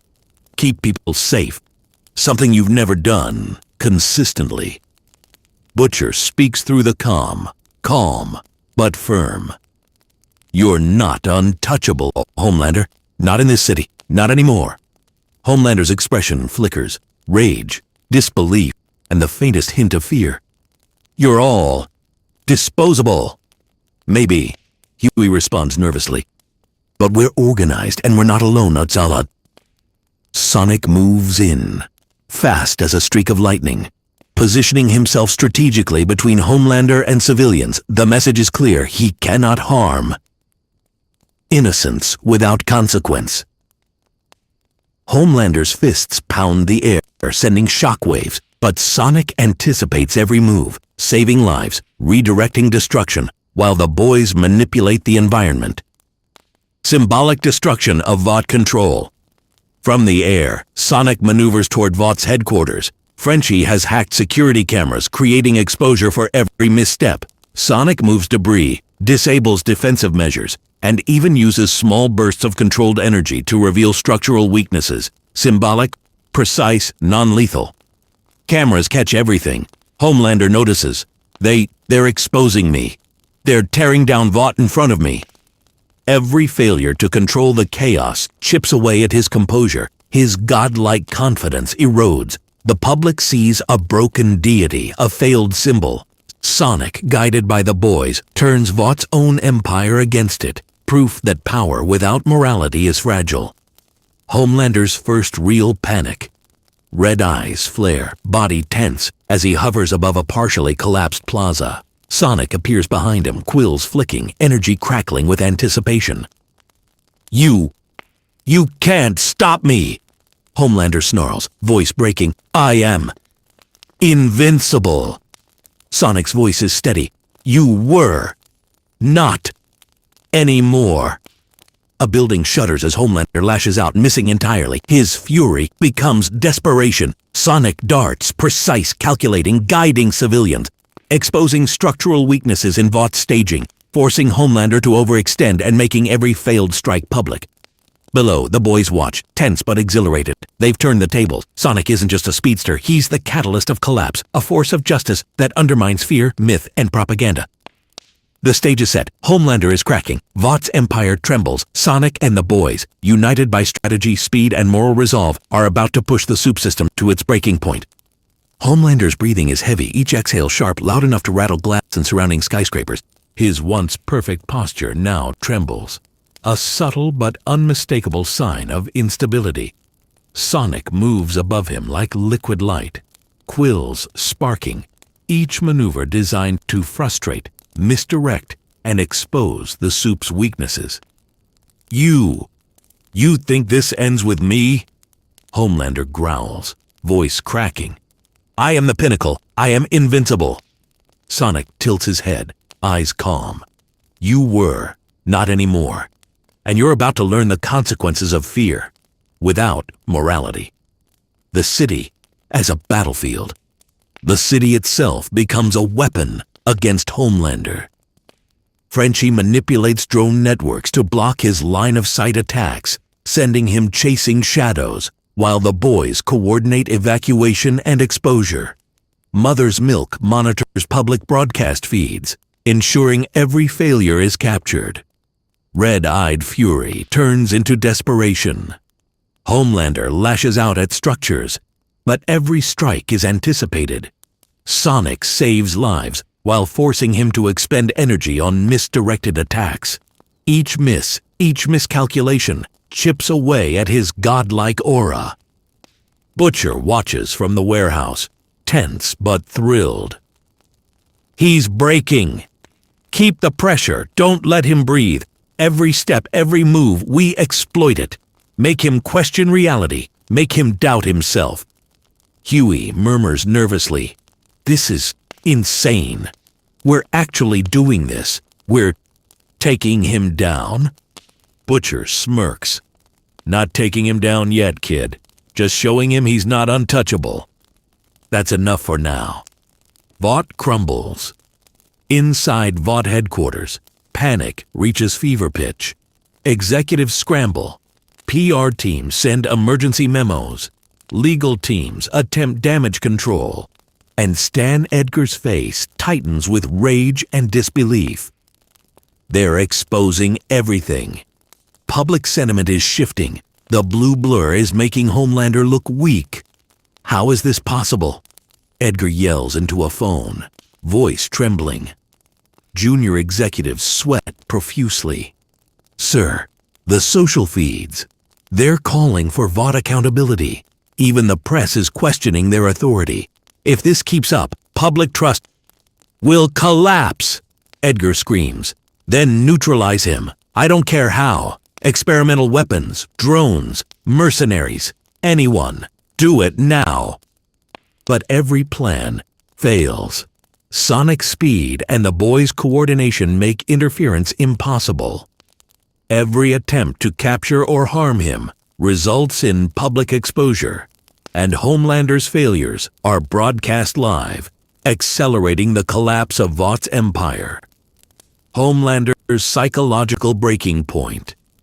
Back on the streets, Homelander hovers above a plaza where Sonic directs debris and civilians with precise calculations. Sonic's speed, strategy, and calm morality contrast sharply with Homelander's chaotic, reckless power. "I cannot be stopped," Homelander roars, voice trembling with rage. "You're already losing," Sonic says, softly, almost as if pitying him. "You just don't know it yet." Every movement exposes him further. Cameras capture every overreach, every misfire, every failure to control the chaos. The public sees through the veneer of invincibility. Social media erupts with commentary. Hashtag Homelander fail. Hashtag Blue Blur saves. Hashtag Vought exposed. Even the Seven hesitate. Queen Maeve exchanges worried glances with A-Train, realizing Homelander's empire of fear is fracturing in real time. The public witnesses a godfall. Homelander, desperate to regain dominance, lashes out physically. He tears a street apart, sending cars flying, but Sonic anticipates every strike, redirecting debris, guiding civilians to safety, and ensuring no one is harmed. The cameras capture it all. News helicopters circle, live feeds broadcast worldwide. The public sees the godlike soup failing to maintain control, a living symbol of power crumbling under pressure. Sonic becomes the hero, not because he's stronger, but because he cares. Butcher whispers, voice low and sharp, "Look at him. Pride breaking, ego unraveling. That's the opening we've been waiting for." Mother's Milk nods grimly. and the world sees it. Vought's credibility, their monopoly on fear, it's all slipping. The collapse accelerates. Sonic zips toward Vaught's central offices, a blur of blue energy. Frenchie manipulates the security grid to ensure exposure. Cameras, alarms, and sensors all capture Homelander's instability in real time. Buildings shudder. Alarms blare. And Homelander's fury escalates. He targets the approaching speedster. Heat vision lashing across walls. But Sonic moves too fast. The force of the attacks backfires slightly, further exposing Homelander's erratic behavior. The public watches in awe and disbelief. The godlike figure they once feared is now a spectacle, vulnerable, humanized through failure. Homelander confronts Sonic directly. Homelander hovers atop the roof of Vaught's headquarters, eyes blazing, quills crackling with energy. Sonic lands lightly in front of him, energy rippling faintly, quills bristling.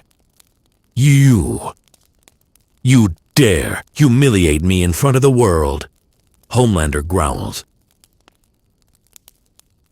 Voice low but shaking. I am invincible. You were, Sonic replies. Not anymore. The world sees the truth. And so do you. Red eyes flare with desperation. Homelander strikes. Sonic dodges with inhuman precision, guiding debris away from civilians and creating an intricate dance that exposes Homelander's inability to control his environment. Each miss, each overreach is a public humiliation. Homelander feels it internally, fear, doubt, vulnerability. His carefully constructed empire of terror begins to crumble, not from outside strikes, but from exposure, precision, and moral clarity. The stage is set. The city lies in relative chaos, but for the first time it's controlled by Sonic and the boys. Homelander hovers above, broken, frustrated, and uncertain. Vaught's leadership scrambles helplessly. The world watches a god fall from grace. Butcher leans back, rubbing his jaw. He's breaking. Not dead, not gone. But the cracks are big, and they're spreading. The next moves. That's where it all comes together. Sonic flicks his quills, energy sparking faintly. Then we keep him off balance. One mistake and the Empire collapses further. One wrong move, and he falls completely. Mother's milk exhales. We're ready. Public's watching. Vaught's panicking. Homelander's cracking. Now, we just need to push the right buttons. The city breathes under the tension of a changing world. Homelander is no longer untouchable. Vought is vulnerable. Sonic and the boys are the catalysts of collapse. And the storm isn't over. It's only beginning. The city wakes slowly. Smoke rises from sections of streets, bridges, and rooftops that bore the brunt of the battles. But people move cautiously, stepping into open spaces, eyes bright with cautious hope. For the first time in decades, fear doesn't dominate every glance. Sonic stands atop a city high-rise, tail flicking, energy faintly sparking along his quills. The chaos of the previous night lingers in the air, the broken structures, the shredded billboards, the displaced vehicles. But the people below are alive, moving, breathing. He watches silently, reflecting. He didn't just move fast, he made the difference. He didn't just save people, he gave them back. A sense of control. A sense that someone out there actually cares. Vought silence. Inside the shattered towers of Vought International, silence reigns. Emergency sirens blare faintly in the background, but the human energy that once filled the offices, desperation, control, arrogance, is gone. Stan Edgar sits alone, eyes glazed over, staring at monitors showing social feeds, drones, and live footage from the streets. The world no longer fears Homelander. It no longer fears Vought. A single assistant steps forward hesitantly. Sir, the board, they're considering restructuring, public inquiry. Edgar's eyes narrow, but there's no fire left in them. Do it, he mutters. Do it, if it'll stop the bleeding. Even he can see that the empire of fear has crumbled. The boys' reflection. Back in their warehouse, the team gathers. Maps are folded. Drones powered down. Comms quiet. Butcher leans against a crate, eyes scanning the screens, showing Sonic saving civilians in real time across the city. "Not bad, kid," he says finally. "You didn't just run circles, you made a difference. Real one." Sonic shrugs, quills rippling faintly. It's not about heroics, it's about making sure no one else suffers like they did under him. Mother's Milk nods, voice calm. "We've spent years fighting the system, trying to take down the big guy. You just made it look easy." Huey, still pale from adrenaline, mutters, I can't believe we're actually alive. The city's alive. People aren't scared. And Homelander, he's broken. He really is." Frenchie adjusts his equipment, quiet, but smiling softly. It is a new world, a world that can finally breathe. Public response. News broadcasts dominate every screen. Headlines scream. Superhero empire crumbles. Vought exposed. Homelander falls. Public trust shattered. The blue blur saves millions. A new hope emerges. Social media explodes with clips of Sonic's interventions, rescuing trapped civilians, redirecting destructive energy, and outmaneuvering Homelander at every turn. People comment, repost, and share, inspired not just by speed or power, but by morality. The message is clear. A hero isn't defined by dominance, fear, or propaganda. It's defined by protection, compassion, and responsibility. Sonic embodies that, and the public sees it. Rebuilding trust. Sonic moves through the city carefully, helping where he can, repairing minor structural damage, guiding emergency crews to priority zones, and ensuring that no civilians are left at risk. Mother's Milk observes quietly from a nearby rooftop. He's not just fast, he's methodical, careful, and the people, they're noticing. Trust is building, not just in him, but in the world again. Butcher leans on the edge, arms crossed. Yeah, people are finally seeing that all this fear wasn't natural. It was manufactured, and it's gone now, thanks to him. And us. A little. Huey swallows, still nervous. "Do you think it'll last? I mean, can the city really feel safe after all this?" Sonic pauses, eyes sweeping the horizon. "Safety isn't permanent, but we can make sure it's possible. People can breathe.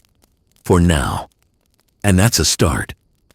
Homelander's aftermath. High above the city, Homelander hovers. His posture is slumped. Red eyes burn with fury, but also uncertainty. He isn't defeated in the traditional sense. He isn't gone. But his control, his image, his empire, everything that defined him, is fractured. He observes Sonic moving among the civilians, saving lives, helping people rebuild, and realizes that the true power isn't fear or domination or destruction. It's responsibility. Homelander clenches his fists, chest heaving. For the first time, the invincible soup feels small. Not weak physically, but fragile psychologically. Vought is silent. The media has turned. The world has shifted. The godlike figure that once ruled without question now faces a future of scrutiny, accountability, and doubt. Sonic watches briefly, tail flicking. "Not my fight anymore," he mutters. "The world can handle him now, or at least they'll try." A moment of reflection. Back in the warehouse, the boys and Sonic share a quiet moment. No plans, no battles, no chaos, just acknowledgement. Butcher finally breaks the silence. "You didn't just save the city, kid. You showed us something. That speed and power can mean more than muscle. It can mean hope." Sonic tilts his head, faint smile. "Hope isn't mine to give. It's theirs to take. I just make sure they can." Mother's Milk nods. "And that's enough." Frenchie smirks. For the first time, I feel proud. Proud to be human. Proud to fight alongside someone who doesn't just win, but cares." Huey exhales, relieved. "I never thought I'd say this, but I'm happy. We did it. Really." The world breathing again. Across the city, People step into the streets cautiously. Children play in once feared areas, families reconnect, and workers rebuild. The sirens and alarms are still there, but they are now reminders of survival, not oppression. Sonic moves among them, almost invisible, a blur to the eye, but present where it counts. His interventions aren't for fame, or glory, or recognition. They are for the people. The boys watch from a distance, understanding that their battle isn't over. But for the first time, they can act without fear of immediate reprisal. A world once dominated by lies, terror, and corrupted power now has room to breathe. The future is uncertain. Challenges remain. But the foundation has shifted. The world has been given a choice to rise from fear or fall back into it. Sonic's quills glint faintly in the sunlight, breaking through the clouds. And for the first time in a long time, the city exhales. Segment 5. A world that can finally breathe. The streets hum with cautious energy. Small businesses reopen, children return to schools, and workers pick up tools to repair broken infrastructure. The once crippled city is waking up, slowly but deliberately, like a giant exhaling after holding its breath for far too long. Sonic darts between construction crews and emergency responders, quills sparking faintly as he stabilizes loose scaffolding and redirects heavy debris. Every movement is precise, careful, and deliberate. He isn't racing against time as much as he is guiding it, ensuring that every action has the maximum impact with minimal risk. From a nearby rooftop, Butcher observes through binoculars. "You know, kid, you're fast, but it's not the speed that impresses me. It's how you think. Every move counts. You're shaping the city, not just running through it." Sonic flicks an ear. The people matter more than the city. The structures can be rebuilt, lives can't. Huey, standing beside him, nods slowly. It feels weird, doesn't it? Fighting so hard for a system that's just letting people breathe, not running from fear, but toward safety. Mother's milk adds, voice quiet. That's the point. It's not about us, or the power, or even the winds. It's about giving people back their agency, something Vought stole for years. Homelander's isolation. High above the city, Homelander hovers in silence. The bright morning sun glints off broken glass and scattered debris, highlighting the subtle tremors in his body language. The city below no longer bends to his will. His red eyes, once symbols of invincibility, flicker with doubt. He observes Sonic interacting with civilians, guiding workers, and preventing accidents. The pattern is undeniable: competence, care, and precision. The world's gaze, once filled with fear and adoration for him, is now filled with admiration for this blue blur. How can he be so human? Homelander mutters under his breath. And why does the world care about him more than me? Even the Seven are watching from a distance. Queen Maeve crosses her arms, expression unreadable. A-Train paces nervously. Black Noir, silent as ever, merely tilts his head. The cracks in Homelander's control and the public's perception are too obvious to ignore. Vaught's internal struggles. Inside Vought International, emergency meetings continue. Legal teams debate the next steps. Executives argue about messaging, and PR specialists scramble to spin the narrative. Stan Edgar sits in silence, staring at live feeds of Sonic assisting civilians.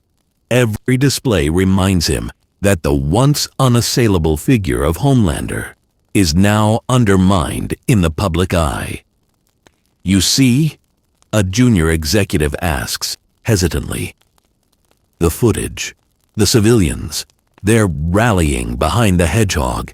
The public doesn't trust us anymore. Edgar doesn't respond immediately. Finally, his voice is low, tight. We've lost control. Not just of Homelander, but of the perception we've spent decades shaping. Every lie, every fear undone in a day. And there's nothing left to hold on to. Vought's empire is crumbling, not from battle or destruction, but from transparency, strategy, and moral clarity. The boys and Sonic debrief. Back in the warehouse, the boys sit around the table, maps and monitors displaying city grids and reconstruction zones. Sonic leans against a crate, tail flicking, energy rippling faintly. Frenchie smirks. We've done more than survive. We've shifted the balance. The city, the people, they see it, we see it, and it feels right. Huey adds quietly, I never imagined I'd be here seeing a soup like Sonic, making such a difference. And Homelander, he's broken, completely, and yet I can't help thinking, he's dangerous, always dangerous. Butcher grins faintly, voice dry. Dangerous, yeah.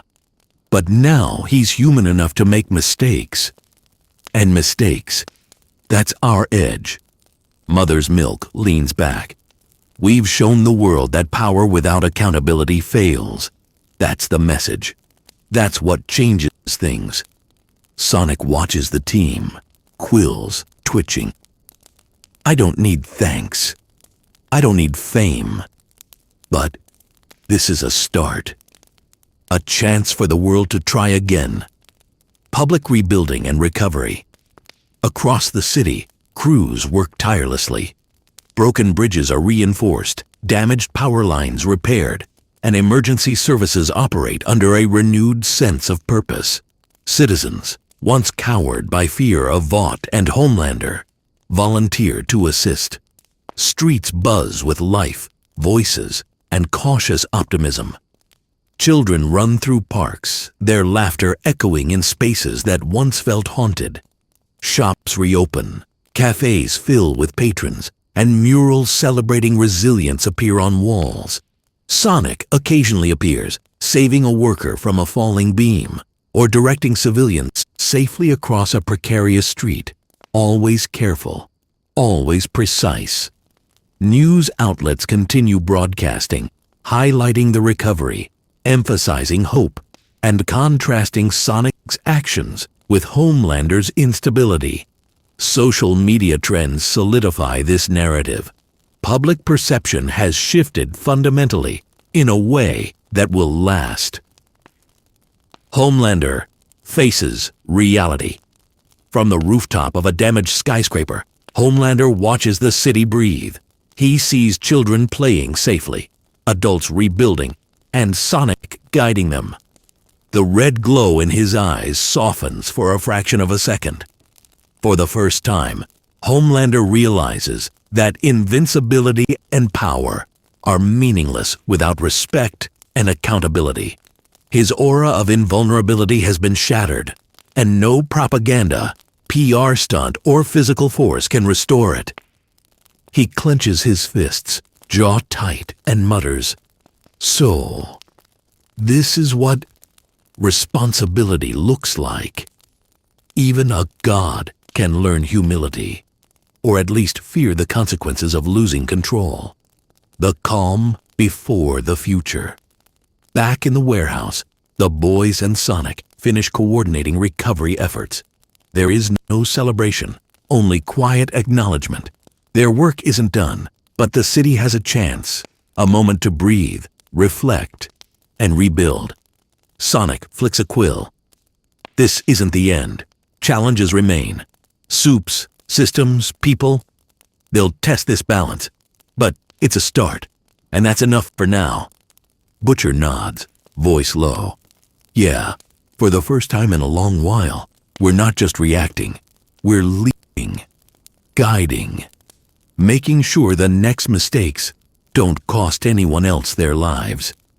Mother's Milk adds, and for once, The world sees heroes who don't need fear to be respected. They see actions that matter, not just titles or powers. Huey exhales, relaxed for the first time in months. A world that can breathe. It's real. For the first time, it feels real. Sonic gazes over the city one last time, quills rippling faintly in the morning sun. The city is alive. The people are resilient, and hope, tentative, fragile, but real, has returned. And for the first time in years, the world feels free. The city pulses with quiet determination. Workers hammer at steel frames, painting crews cover the cracks of shattered walls, and street vendors tentatively reopen their stands. Life is returning, not in the hurried, fearful rhythm it once had under Vaught's thumb, but slowly, deliberately, as if the city itself is relearning how to breathe. Sonic moves fluidly through the streets, a blue blur amid the organized chaos. His quills flicker softly as he redirects fallen scaffolding, steadies precarious beams, and guides groups of citizens away from unstable zones. Every action is precise, every movement calculated to minimize harm, while Huey watches from a nearby rooftop, binoculars pressed to his eyes. "It's amazing," he murmurs. "I mean, he's doing more than just saving people. He's teaching them, in a way, how to survive without fear." Mother's Milk nods. "Exactly. That's the legacy. People will remember the calm, the guidance, the difference between chaos and control. Sonic didn't just run fast. He showed them how to live again." Public perception and cultural shift. News outlets dominate the airwaves with footage of Sonic coordinating rescues, assisting crews, and preventing further casualties. Headlines are stark and emphatic. The blue blur restores order. Civilians safe amid chaos. Vaught's empire wavers. Public trust shattered. A new symbol of hope emerges. Social media amplifies these narratives. Citizens post first-hand accounts of Sonic's interventions. Children draw murals depicting the blue streak saving the city, and volunteers flock to clean streets and repair damaged structures. The public's confidence in self-governance and safety begins to return. Fear no longer dictates every decision. Even minor supes, who once relied on the aura of Homelander's dominance, pause to reevaluate. Some approach recovery efforts cautiously, inspired by Sonic's model of responsibility. Others retreat, uncertain how to assert themselves without falling into the old patterns of intimidation and fear. The boys solidify their role. In the warehouse, the boys regroup, reviewing drone feeds and monitoring civilian zones. The tactical overlay they used against Homelander now serves a new purpose: coordination of rebuilding and ongoing protection. Butcher rubs his jaw. "We've done more than fight. We've shaped the city, made sure people know they can count on someone, even if Vaught's not around." Frenchie smirks. "We." It is strange. We are no longer just rebels. We are guides, leaders, protectors. For real. Huey nods, voice quiet. "It's a big change. We've spent so long reacting to threats. Now we get to actually help rebuild, strategize for good instead of just survival." Mother's Milk glances at Sonic, quills rippling faintly. "And the kid's right there with us. Fastest asset we've ever had, Urdal. And the smartest. Shows that brains and morality can match speed and power." Sonic shakes his head.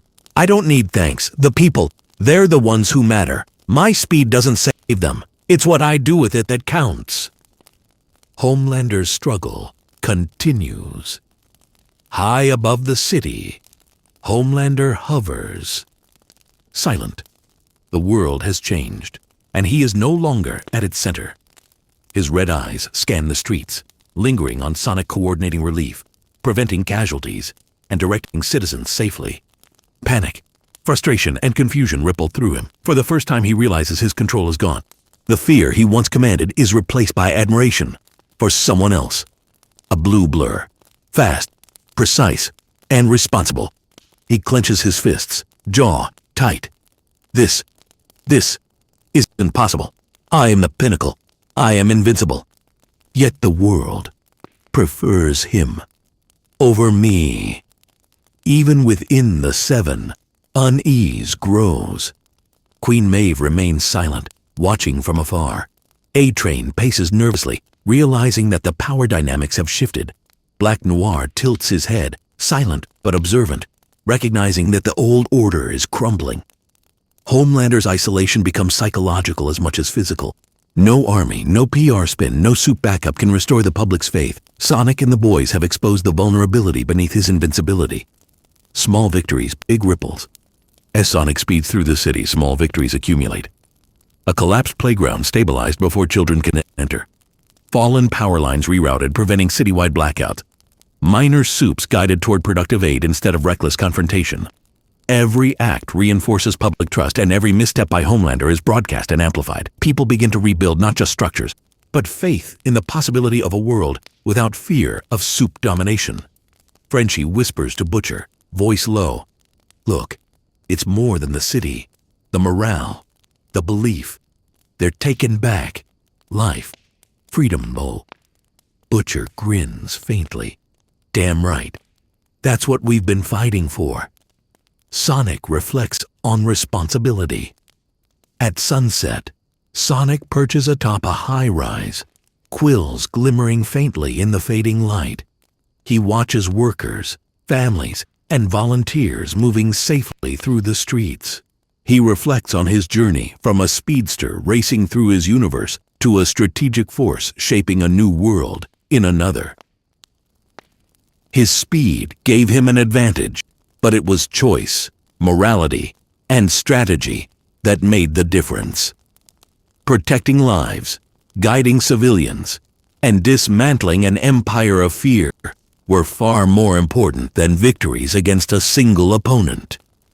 Sonic whispers softly, almost to himself, "Speed can save, but responsibility, that changes everything."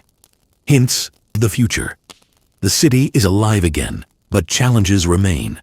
Minor soups test boundaries, rebuilding requires constant coordination, and Homelander is still out there.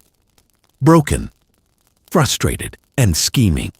His ego may recover, and with it, his destructive potential. But for now, the city has space to breathe. The people have hope. Sonic and the boys have established a precedent. Power without accountability fails, and moral courage can topple even the most godlike figures. The horizon glows with golden light. The city, bruised but alive, reflects it in broken windows, puddles, and the smiles of people daring to hope again. Sonic flicks a quill, energy pulsing faintly. The world is far from perfect, but for the first time it feels free. And freedom is a victory worth protecting. The sun rises fully over the city, scattering the remnants of smoke and dust. Streets once scarred by chaos and fear now hum with life. Shopkeepers sweep debris, children chase one another along repaired sidewalks, and families reconnect under the soft warmth of morning light. Sonic moves among them with subtle grace, quills flickering faintly as he guides construction crews, stabilizes unstable scaffolding, and ensures that emergency responders have clear paths. Unlike before, he doesn't need to rush. He now has the rhythm of reconstruction, each action intentional, each life preserved, each structure carefully reinforced. From a distance, the boys watch silently. They've spent months dismantling the machinery of fear, and now the city reflects their efforts. The chaos that once defined life under Vought is replaced by quiet organization, a controlled rebuilding process that restores not just infrastructure, but confidence. Butcher smirks faintly. Look at 'em. They're alive, breathing, Hope isn't just a word anymore. It's real. Mother's Milk nods. We did more than fight. We gave them a chance to reclaim life. That's something permanent. Huey, still pale from adrenaline, whispers, and Sonic. He didn't just save people, he taught them. He showed them how to live without fear. Frenchie adds softly, we. And in doing so, he gave the world its first taste of freedom in decades. Sonic tilts his head slightly. Freedom isn't mine to give, it's theirs to take. I just make sure they can. Homelander's defeat and fractured psyche. High above the recovering city, Homelander hovers, red eyes burning with frustration and self-loathing. The once untouchable figure of invincibility now feels smaller, humanized not by injury, but by exposure, by failure, and by the public's shifting admiration toward Sonic. He clenches his fists, jaw tight. I am invincible, he mutters, voice trembling. And yet, they follow him. They trust him, not me. For the first time, the godlike soup feels powerless. His ego, meticulously cultivated for decades, is shattered. No PR campaign, no propaganda, no act of intimidation can restore the public's faith. Sonic has shown the world that true strength lies not in fear or dominance, but in responsibility, precision, and care.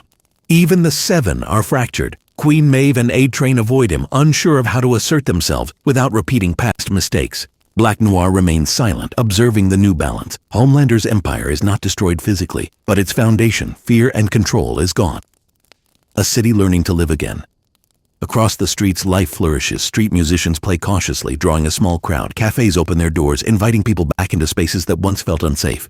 Volunteers coordinate cleanup crews, aided subtly by Sonic and the boys, ensuring every action is efficient and safe. Children run and play in parks, their laughter filling spaces that once echoed with fear. Residents paint murals depicting the blue streak of hope, the symbol of Sonic guiding the city back to life. Every act of reconstruction is a subtle declaration. Fear no longer defines this world. Huey watches, eyes wide. I can't believe it. People are happy again. They're really living. Mother's Milk sighs softly. It's a start. The kind of start that lasts if we keep watching, keep guiding. The boys' legacy. Back in their warehouse, the boys review feeds of ongoing reconstruction. Every building stabilized, every civilian rescued, every community effort coordinated, reinforces the shift in power and perception. Butcher leans back, voice low and proud. We've spent so long tearing down the system. Now, we're helping build it better, cleaner, safer. People might never see what we did, but they'll feel it every day. Frenchie adds, we were instruments, perhaps, but the music is theirs now. Sonic's speed, our planning. It all leads to them reclaiming life. Huey mutters quietly, do you think it'll last? That the world can really stay free? Sonic, leaning against a crate, tail flicking softly, replies, freedom isn't permanent, but it's possible. And that's enough. People will make their choice. Now they can. Homelander's lingering threat. Despite the calm, shadows remain. Homelander watches the city, wounded in ego, if not in body. The world no longer fears him, but that doesn't eliminate his ambition. His psychological wounds are deep, but dangerous. One misstep, one lingering resentment, and he could rise again, perhaps even more destructive than before. Yet for now, he is isolated, his influence fractured. The city he once controlled with fear is now a landscape of accountability and resilience. Sonic and the boys have shown the world that even the most godlike figure is vulnerable when morality and intelligence guide action. The dawn of a new era. The sun rises fully over the repaired city, casting golden light on streets alive with people. Children laugh, families embrace, and workers continue repairing what was broken. The scars of battle remain, but they are reminders of survival, resilience, and hope. Sonic glides along rooftops, a faint blur of blue energy, checking in on reconstruction zones, guiding civilians, and ensuring no one is left in danger. His interventions are subtle now, almost invisible, but they remain vital. The boys watch from a distance, quietly proud. They have shifted the balance of power, exposed the cracks in a corrupt system, and helped the city reclaim its life. Butcher whispers, voice low, for the first time in years. We're not just reacting, we're shaping the future and the world. It can breathe. Sonic flicks a quill, energy pulsing faintly. The city is alive, the people are resilient, and hope, fragile but real, has returned.